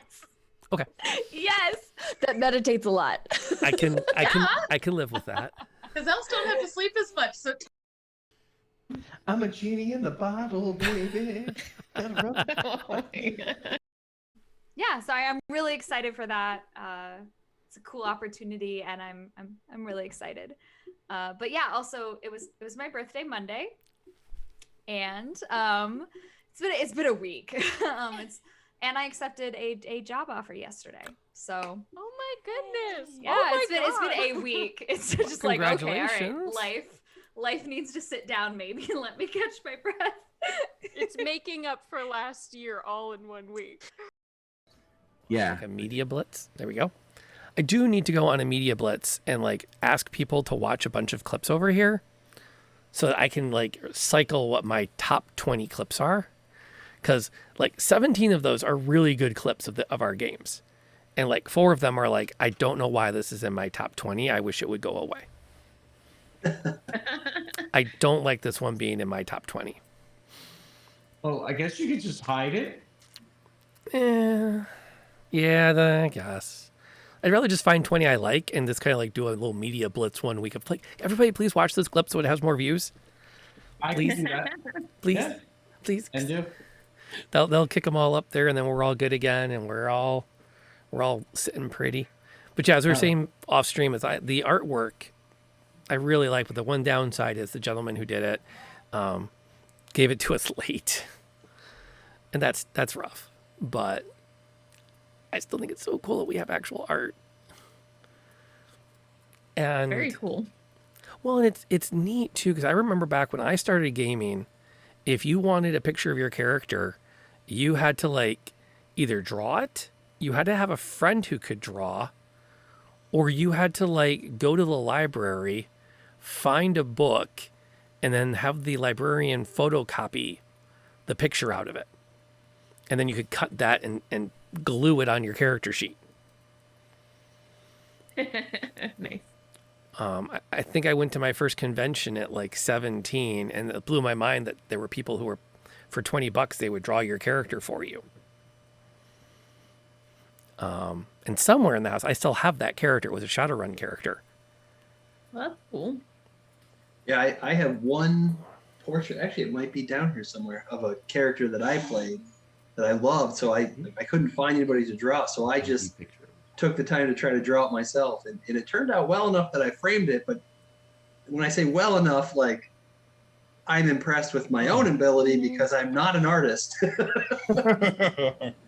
I was like, oh, I'll frame it and keep it because of the nostalgia involved in it. Like I loved that game. I loved that character. No. Oh, wait, you What do we have here? That's something we went to our first Halloween Horror Nights together, and Universal Studios, like they had those caricature artists that they draw your character, but because it's Halloween, they drew you as like zombie monster characters. So that's our first photo together as a couple. Technically, yeah. So, yeah, we're like these undead zombie creature things, and then yeah. Oh, gee, yeah. Azteki is definitely the victim to be. stabbing Azteki with a chainsaw, so I like that. That's awesome. That is made of nothing but win. Yep. 2012, man. Yeah, 2012. Oh Yeah. wow! Oh wow! Hey, you gotta frame that before the it's a paper. It will be destroyed. Mm-hmm. Yep. Yeah, those are keepers. Somewhere, I think Jenny and I still have our Mrs. Noir and I still have like our character sheets from the first LARP we played together. I think. Cute. Well, that's where we met. Nice. At a vampire RPG LARP. Ooh, and you succeeded on your charisma roll? Super romantic. Nope. Were you playing a teenager at the time? No, that was my. Hold on. You brought this on yourself. Now, you see, these kids these days that think they got money to invest, they think you buy this paper and like that's going to be good for something later. But the key to longevity and money is in metals, gold, silvers. And you don't gamble it on no stock market. That stuff's the whims of a southbound. Nah. Honest game of poker, 5 cards, You read the man's face, you make a call, you take his money, you don't. That's on you. That's how you make your money, and that's how you live to be 300 and never want for a day of it. You still got it. Oh, yeah. Yep. Yeah, Roger Roy's was my first vampire character. Named directly after Roy Rogers. And that was back in the days where like I actually had business cards. Roy's Investigation. And the number on the business card was my beeper. Because I didn't have a cell phone, but I had a beeper. Because that's how far back. Now for the kids, that's like a cell phone, but you don't get phone calls on it. You just get numerical text messages. Yep. Games aren't as good. Yep, a lot of boobs. 80085. Yeah. And everybody was 007. 411, 911, 911 space 2 if it was really bad. Yeah. The only thing they didn't have that they needed was emojis. Yes. I think if you could have beeped somebody a plan emoji, they never would have came up with cell phones. They would have been like, this is enough. Nope. Yeah, we got everything we need. We don't need anything else. Yeah. Yeah. Hold on, I'm definitely getting a booty text here. Well, booty page. The booty page. I gotta go read this book. I'll be right back, guys. The good old days. So let's see. We did the zombie lords. We did the banshees. We did the town with no meaningful leadership except gangs in constant warfare.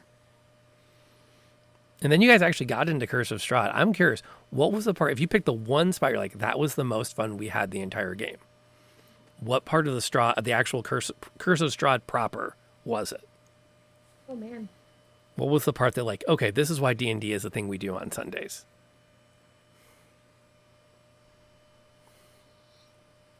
I mean, right off the top of my mind, is having like an airline fight cinematic scene on the back of a dragon is like, Yeah. yeah. I mean, like vampires just whipping and latching on and constantly just knocking them off like that. That's pretty badass.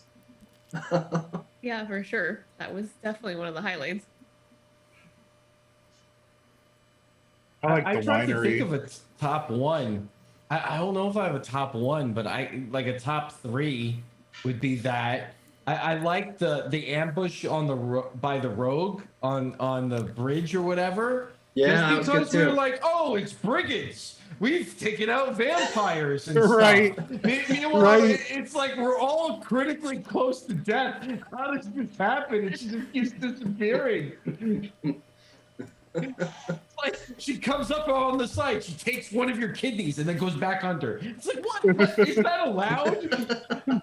In the height of roll, anything's possible. It was the glory of like watching other rogues do so much damage and go, I'm going to do that to the party now. Yeah, Dagon is definitely missing a kidney. I mean, He was, but it came back. Yeah. And they, it's funny too, because if you had tried to walk back to the castle, I'm like, oh, that assassin's coming back. She's going to try again to take you out. Well, good thing we didn't. I also thought the winery, but the fight was really good. With like the waves of, they just kept coming and coming, and yeah, That was a lot that of was fun. fun. I can't take a lot of credit for that one. That one was scripted.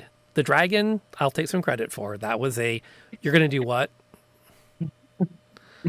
Okay, I have about 3 minutes to figure out the downside to this plan. I need to find it. Yeah, and in that moment, were you like mentally prepared for something like that, or was that like, okay, shit, they're doing the dragon approach?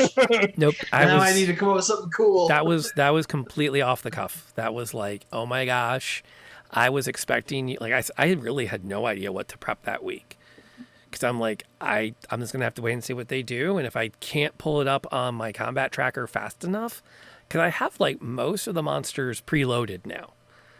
that I've been using. And like the assassin, she's preloaded. The brigands are preloaded. The vampires at different difficulty levels from fledgling through Strahd. I just click a button. It's in the combat tracker. Let's do it. But I had no idea like what you were going to be doing. And it's like, oh crap, I have to come up with a way that this is not a perfect plan before I'm done explaining what's happening while they're doing this plan. Or, 15 minutes into the session, I have to call for a break. And I don't like doing that. It's DM magic. Yeah. Well, I'll take a little bit of credit, a little bit of his experience, and a lot of it's just like, let's roll with it. Well, it worked out because it was awesome. It was a really cool fight.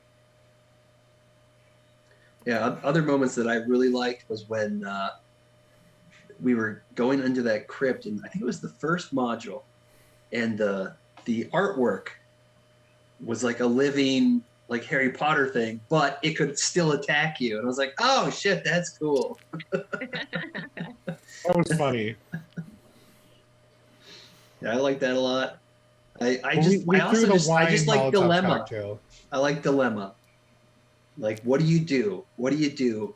And when you're like, when that story beat hits and you learn new information, you're like, oh shit. So like, I'm not going to do what I thought I was going to do because now I know there's just a little bit extra that makes me question everything. Like that's why I love to play D&D, because it's like, it's like a mental game, like it keeps you on your toes and it keeps you sharp, really.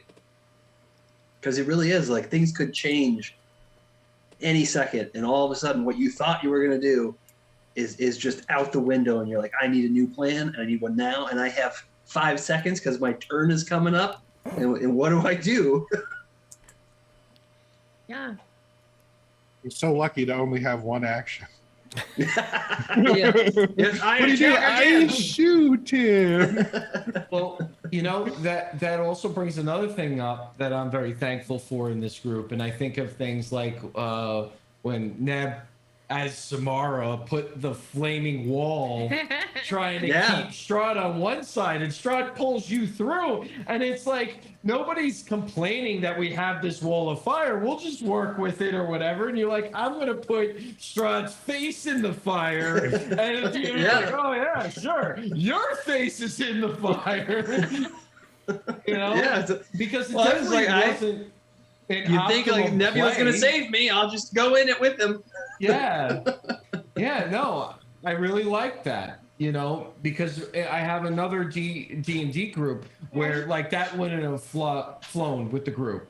They would have been like, well, why are you putting fire up? I can't shoot the boss, or I'm gonna need you to drop concentration because I want to do something else instead of trying to roll with it. And that made such a wonderfully epic scene too. It's like it made sense. Like, oh crap, we gotta get Strahd away from us. Put this wall up. Crap, he's got Dagon on the other side of the wall. Now what?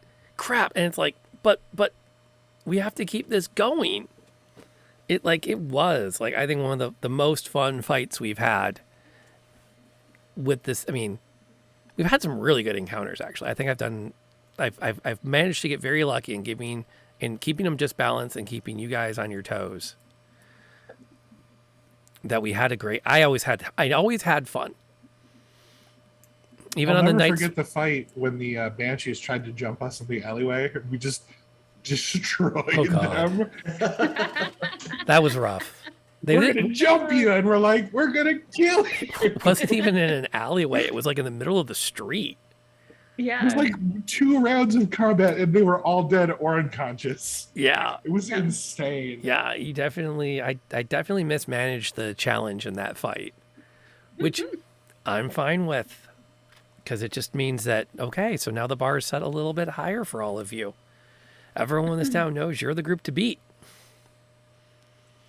We should have taken over that whole town. Yeah, we did. Technically. It's all Aztecs now. Yeah. So here's the question. What's the one thing, this is a good challenge question. What's one thing that we never did that you think we should have tried to get to happen? Either a spell you never got to cast, or an ability you never got to fire, or a part you never got to explore that you're still like, gosh, I wish we hadn't ended before we had gone there. Right off the bat, I know exactly what mine is. I wish I could have used my grapple effect to throw somebody's ass over a huge cliff or bridge or whatever so that they just fall to their death. I kept trying, and I was like, the one time I thought I had it, I'm like, I'm going to do this with that rogue lady. And you're like, okay, well, she falls like 8 feet into the creek. And I was like, what? We all thought the creek was like high up on a mountain. Because are you working so hard for that? I did. I really did. She falls 8 feet. We all thought it was like two sides of a cliff. Yeah, every turn I'm like, oh yeah, well I could use all these attacks and do all this damage, but I was like, no, if I just throw her over the edge, it's over, right? I was like, all right, I'm taking her out, I'm taking someone over, I'm throwing them over, and then I was like, oh, I probably should have asked what the terrain looked like. Yeah. Because now I'm just trying to shame you. Like, ha! I can throw you into the creek. Come back up. I'll throw you in again and again and again. It'll take 30 falls before you die from the fall damage. But that's not the point. It's the principle. Exactly. It's I was like, I have to throw someone off the bridge. It's what a bar fighter would do. You throw people into tables and into mirrors and out windows and shit. Like, that's what you do. You ejected the priest from the wedding. I did do that. Yeah. That was cool. that really made it worth it for the. That was one of the top 10 moments in the whole thing was just, and then we go up to the wedding and he throws his axes and knocks the priest through a stained glass window, who falls forever because it's literally like this window or whatever on the top of this tower. That was a very "this is Spasha" moment, you know. Yep. Yeah, get out of here. Well, and you couple that with the line of, if there's no priest, there can't be a wedding, can there? I'm like, yeah, sure. Like, where's this go? Oh, that's where this is going. Yeah, bye-bye. And so what murders the priest? Oh, okay. What are the other big lingering, like, we need to answer it tonight because we can't live not knowing, or a wish for something that, gosh, we never got a chance to blah. I have a couple of like meta questions because I know the book really well. I'm curious what Baba Yaga, was that ever going to be part of it, or is that something written out? Because I know in a lot of my games I write that out because it feels very sidetracked.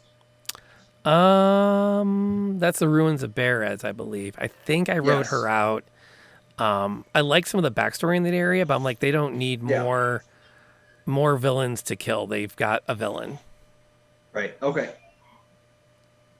Yeah, Baba Lysaga, actually. Oh, right. Lysaga. Yeah. It's a spin on Baba Yaga. It's not actually Baba Yaga.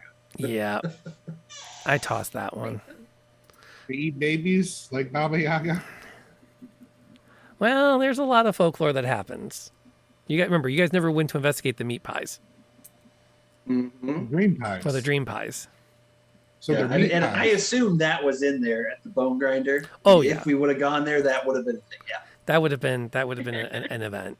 Yeah, because we're walking right by it, so you might as well leave it in. But you had time pressure because you had to get to the, you had to get down to the lake to save the Strahd's enemy. Yep. And you didn't even get a chance to interrogate the guy that kidnapped her. No, Nope. he died. He Nope. died fast. I do wish that I could have possibly stealthed without magic and successfully not killed someone when I was trying to not kill them.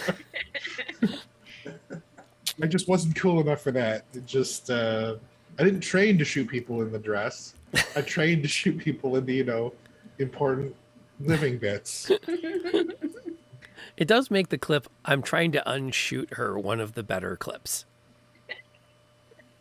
I'm not going to lie. That one and it can't be much worse when we did the Feller episode for that couple of weeks where it was Asteki and Knebula, and we had Liz and Jeff step in to play for 2 sessions. Oh, yeah. And they were great too. Yeah. I really enjoyed playing with them. They were go along and get along type of thing. Mm-hmm. Yeah, it was good. Really appreciate that. Oh, Liz is a ton of fun to game with, and so is Jeff. Jeff and I have gone. He was my best man, so he and I go way back. How about everybody else? Like, is there something that you burning question, or just a thing you kind of wish you tried? I had summon an elemental spell that I never got to use, which I'm sad about, but it's okay.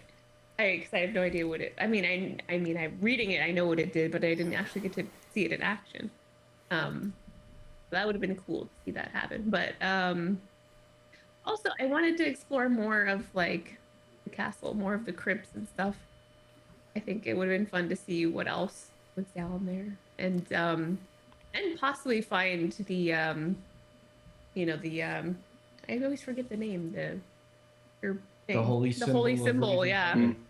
Like I wanted to find that. I don't know why. It was just like I feel like we lost it and I needed to get it back. Like I felt bad that we lost it.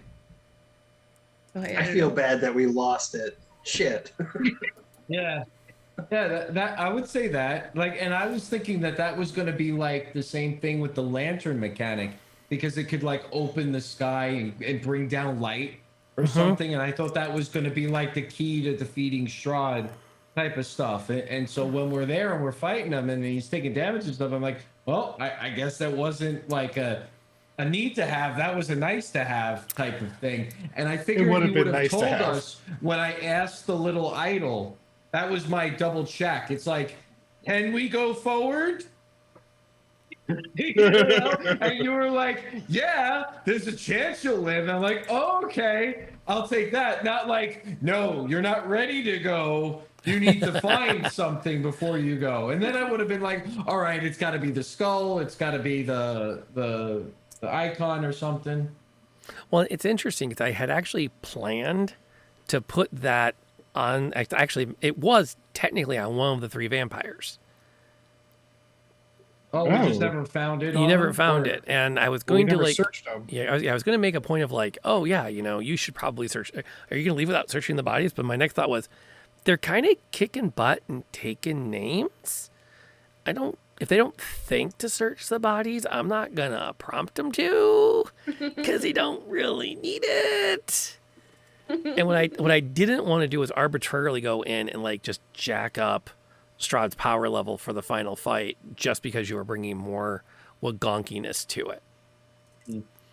Yeah, add more hit points.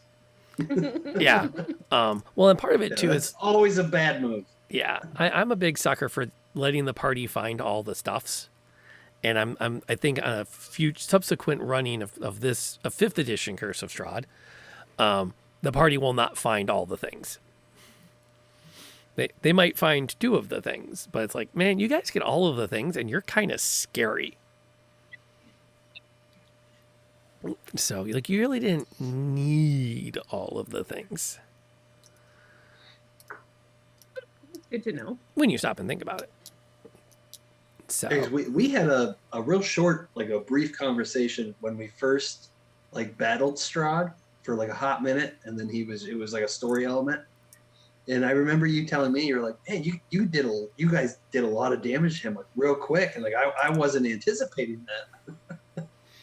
Yeah, well, that was like you charged him, and you're like, I'm going to do this, and then I'm going to pop my action surge, and then I'm going to pop my other attack, and then I'm going to do this, and you hit with every single one of them for almost max damage on all of them, and I'm like, I can't. Okay, they don't need all the fun toys apparently. Yeah, there's a certain point in like character progression where I don't know if it's like 7 or 8 or something, but right around that level mark, like player characters are freaking hoss. Like you're just really, really good at what you do. Like seriously, it was like when it was my turn, it was time for something to die. But that was what I could do. That was it. Yeah, that's your shtick. Shoot it with pointy stick from far away. Hey, it Please worked. die and don't come back. Definitely worked. I really did like the outfits on like the brides, like the 3 vampire brides. I liked, they were all wearing something different, and they were like these nice, really nice dresses. I don't know. They all had maybe that's just me. stories too. I kind of Couldn't wanted to just find turn 'em out into dust. more about that, because I examined the one, but I was like, I want to, I want to see all of them. They were all different. Yeah, it's interesting because you have to dig to find it. They don't like say, oh look, they find the brides. Here are their things. But it's a lot of it's in there. There's a lot of little story elements we just never got to. Yeah. Which is kind of cool because it adds those. You really did not overly explore Vallaki either. No, we didn't want to be there. No. We were like, no, this isn't safe. Let's run away before we end up in jail. Yeah. I was kind of scared of all the happy, smiling people all the time. What's really funny is that like jail time is totally written into Vallaki. Like, yeah, it's expected that like, okay, well, someone is gonna step on the wrong person's toes and end up on the wrong side of the law. Even if you're a good character, like you're gonna F up and you're gonna be like, whoops, I crossed the wrong person and they need to cover this shit up and you're the scapegoat or whatever it comes down to. It's all in there. It is a fantastic book. Especially after playing it, like, okay, I can't condone this behavior, but if one might, you might look up the PDF file and read through it and just get a glimpse on just how much crap really is in this world. Like Barovia and the Valley and the Domain of Dread for Strahd is like, it is very well thought out, and it's just super expansive, and there's a lot of interconnecting story elements that we didn't even like scrape the surface of. I mean, it's crazy. It sets a crazy high bar for the kind of stuff they put into a particular campaign adventure. Yeah, no, I agree. Because there's definitely some books that are like, whoa, it blows you away, like Curse of Strahd. And then there's other books that are just like, okay, well, yeah, we can play through this and it'll be fun, but it's not going to have that like really like story element driven kind of game. Yeah. Well, what about you, Rob? Like, what did you feel as though like you missed out on that you really wanted to do with us, but we just like took a different path? Yeah. How did we derail your game? Well, first we made a dragon. Okay. That was definitely a derailment. No, I feel like I don't have any real like gosh darns in my, I mean, I think I would have liked to have seen all the things that you have said. Oh, I wish we had explored that more. It's like, yeah, I would have liked to too. Across the board. I think things like, I'm going to summon a fire elemental. Like, I am going to have so much fun with this. Because I'm a big believer of summoned creatures should not be boring. Like, especially if they have any intelligence. It's like, oh no, you just pulled something from another plane to do your will. It's going to bring attitude with it. It's going to be spicy. I think I regret not working harder to get in front of Jeremy's Ranger build. I think I should have done a little better job of tweaking some combat encounter challenges. I think that'd be my biggest regret, is like not working harder to stay ahead of the power creep. But y'all were like at the level that said is an appropriate level, and that. So what would you have done differently to counteract the power creep? Double the monster numbers. Oh, okay. More monsters. Yeah, just throw more at you. Stop playing so nice with you. Yeah, higher challenge ratings. Yeah, but no, I mean, I think on the grand scheme of things, I think it was one of my more fun runs through Ravenloft. You guys hit all the big spots. You gave me an NPC that I am very fond of, and it will be present in all future runs of Curse of Strahd at different levels. I like the idea of giving the party the challenge of what do we do with a 13-year-old, because that's like 13 is such a challenging age in any culture. I mean, in some cultures, you're a full-fledged adult and you're off and running, but we all know you're not. And in some cultures, you're still 5 years from adulthood, but you're not a kid anymore. And it was kind of fun to watch the party adopt her without adopting her. It's like at no point did any of you ever condescend to her, but you also never like looked at her and said, "You're an adult, make a decision." Which was really cool. And like there's a reason that I had the artwork commissioned for. I'm like, that's a character that's part of the party. And I got to play her. So yeah, future runs of Curse of Strahd, she's definitely going to factor in because she's just fun. Even if she ends up dead in the first encounter.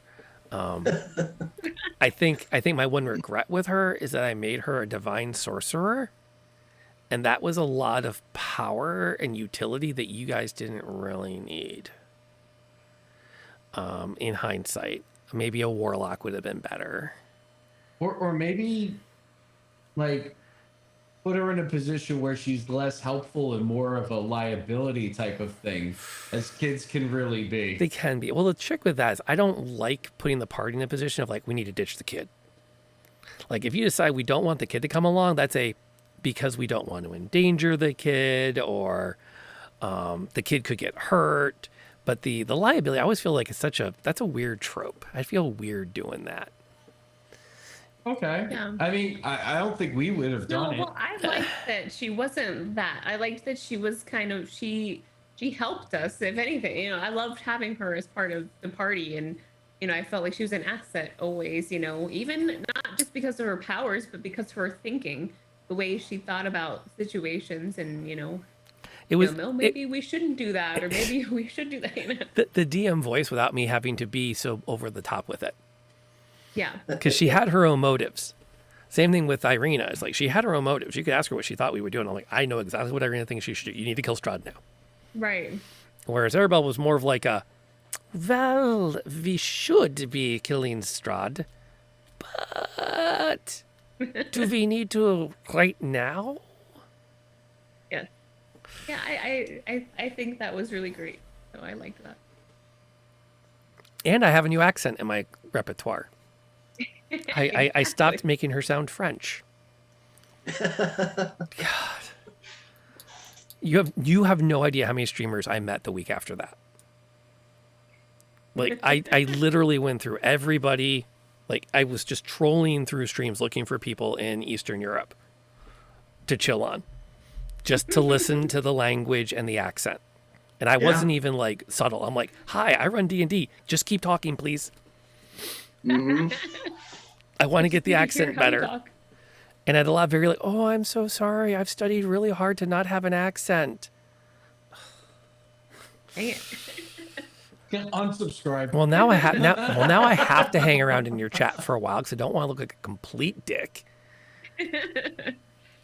But yeah, no, it was. I mean, that was a fun NPC to put into the group, and have as part of the party. In fact, I would not be shocked if the picture of Irina and Arabelle ends up on a water bottle or something that we throw in the cupboard. Because I kind of dig those characters. And even, it was funny, Irina didn't die as often as I thought she would. Yeah, because she's pretty squishy. Yeah. She was not as useful as she could be, which was great. Plus, it was fun to watch you guys outpace Arabelle. Because when you bumped into her, you were 5th level? Or you had just turned 6th, and I built her at 4th on the PC mechanics. So, but then she stayed at 4th. So you kept leveling up, and she didn't. So she seemed really butch at the beginning. And it's like, oh, no, she's not. we were like, yeah, she's strong. She can stick around. Yeah. Hey, she could. Yeah. What was it? She could hide her. Like she could become a. What was it? A bag of grain potatoes. or something. Yeah, it was potatoes great. or something. Yeah, a sack of something. What was that? That was a minor illusion. Yeah, we were just trying to sneak out of the town, or when she actually would just charm people, and we'd be like, magic, I guess. Oh, I have her character sheet because I actually made it. I don't know. It was great. I was like, man, I need to have that power. Yeah, I was like, oh, she's cooler than us. All right, cool. Well, you could have. Oh no, I made her as a 5th level. Wait, no, that's in the Wednesday group. Or did I not make her for you guys? There it is. 4th level sorcerer divine soul. Let's see. What was on her character sheet? I never assigned her to anything. Spells. Yeah. Oh, this must be a different version of her, because I know one of the versions had... Oh, no, there it is. Suggestion. 2nd level spell. So we were like, ooh, that's a cool ability. That's a People neat don't want to party tell trick. us stuff all the time. That's in the wizard spell book. Just saying. Well, but she would suggest people to just choke on her flames and die. Just a suggestion, you know. It would be great if you could, I don't know, die. Right. Yeah. You know. We went to a Ren Turn fair into a yesterday. And there was a guy walking around in Deadpool costume that said, Fireball is the most useful utility spell in the game. Like, no, it only does one thing.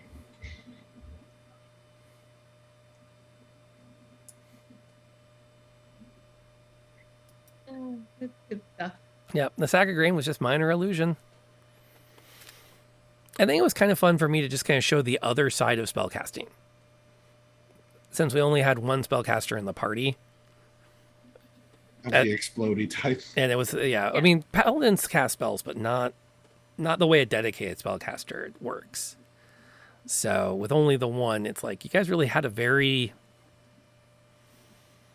martial party. I was like, let's show what the utility spells do while we have them. Yeah. Definitely. I enjoyed. I love utility spells. Yeah, I mean, I really passed without a trace. I was like, geez, I have a 2nd level spell slot that only really needs one spell. It was such a good spell. Yeah, that was super useful on many occasions. Yeah, that's how we got to long rest between all fights. That's without a trace. The Sophie's girls. Let's go. To Sophie's girls. Hey, I'm back. I got a sack of money. Is it the party money? They don't seem to care, so let's do this. Unfortunately, like the campaign, tonight's got to come to an end. And we're going to have to start to wrap up. I kind of feel that's not the worst note to end on either. The idea that there were some things we still wanted to do. And the neat thing, I think, with RPGs is as long as you have stuff you haven't explored, you have a reason to play it again. Whether it's with a different character or under a different DM, or maybe it's time for you to try a DM hat on. And take a turn behind the screen. Yeah, none of us can tell. Everybody. All of you. Only Yeah. you. Pick up a book. Try to DM. It's a lot of fun. It can be a lot of fun. It is a lot of fun to just kind of like watch people. Oh god, yeah! Especially when you throw a little like bone into the story mix, and then like everybody starts like going over all this stuff, but you know the answer, and you're like, and then half the time too, you're like, oh, I didn't think of that. So like, we're gonna do that. Yeah, we're gonna do that. That's better than what I came up with. It's a lot of fun. That's real now. Yep, it's canon. Well, I'll tell you my final thoughts. It is like I've always said, very, very happy to spend this time with you guys. Honor and a privilege. I'm so proud of like what the group has achieved together. Thankful for the experience. I'm very happy for you, Lantern, and everything you've built. And I'm very thankful that you put that effort into us. I feel very lucky to be here, and I'm super excited to see where you go next with this. And I'm gonna be here every Sunday. You got a different group, at least cheering from the bleachers, right? You know, For trying sure. to give those extra rolls. Yeah, giving those re-rolls to the monsters. Yeah. Well, I'll be there with the dropping Try the that again. one-liners in chat. So, you know, we're just on to the next thing, and I'm excited to see where it goes. Yeah, well, So like I stick said, with it, sir. as soon as we can get some scheduling done, we got to get another game going. Even if it's a short campaign, or if it's a classic dungeon crawl, or maybe it's let's do this again, but everyone's wearing fedoras, suit coats, and packing violin cases. Yeah. I'm not adverse to that. It's been a really good run. Definitely. We do need to go somewhere, and so what I'm going to do is, in the tradition, is send everybody out somewhere. And currently streaming tonight is the Reluctant Hermit, who popped in earlier into the chat. They are back to streaming for the first time in a long time. They were in a car accident and they had a concussion. They've been, he's recovering, but he just got cleared by the doctor to get back into streaming. Wow. Like he tried streaming a little bit after the accident. It was like, oh, this isn't comfortable. And so they said, okay, let's dial back your activity. But they're back tonight for a full stream. And I feel like we absolutely need to go give him some love. I think he's going to be in a Halloween one-shot I have coming up. So we'll have to see how that works out. I have a few other people that have told me they're checking their schedules. So I'm excited for that. And then around that time, the convergence is going to happen. And then around that time, we're going to be doing Dragon Heist on Sundays, which should be a real fun run of things. So I'm going to fire up the raid there in just a second. Kind of as like your parting gift for hanging out with us tonight and to wet your whistles for coming events. I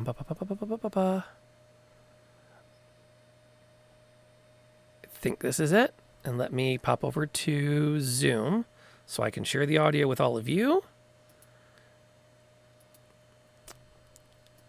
And this will be our walkout music, as it were. I'm going to get the raid up, and we'll see everybody. I'll be back here next week because InternAsteki almost single-handedly completely fulfilled my community challenge to have a pub night on stream.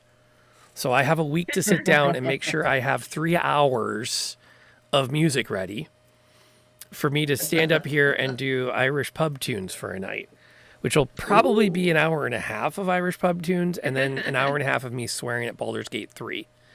So just so you all know, I'm going to go till I run out of stuff to do. And you can thank him for that. I love watching you in Baldur's Gate 3. I don't know what, I mean, maybe I'm just a mean person, but I love watching you get so frustrated. To be fair, it's really funny. But like, I know those feels too. Like I will never forget the moment which just blew up a second time out of that room, and you're just like, "What?" The whole room just explodes again. Okay, that was funny. I'm not gonna lie. I'm glad we figured that one out. All right, I'm gonna go ahead and start the raid up. There it goes, and then this is the theme song to the Convergence. Ooh.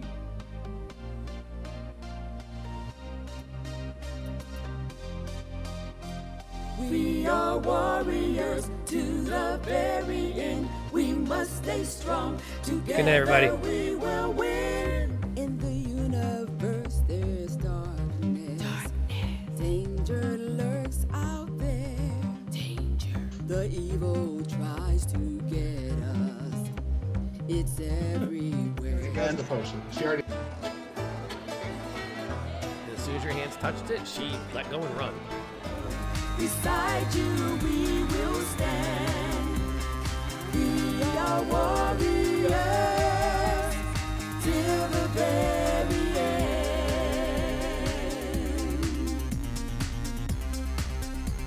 Together we will win.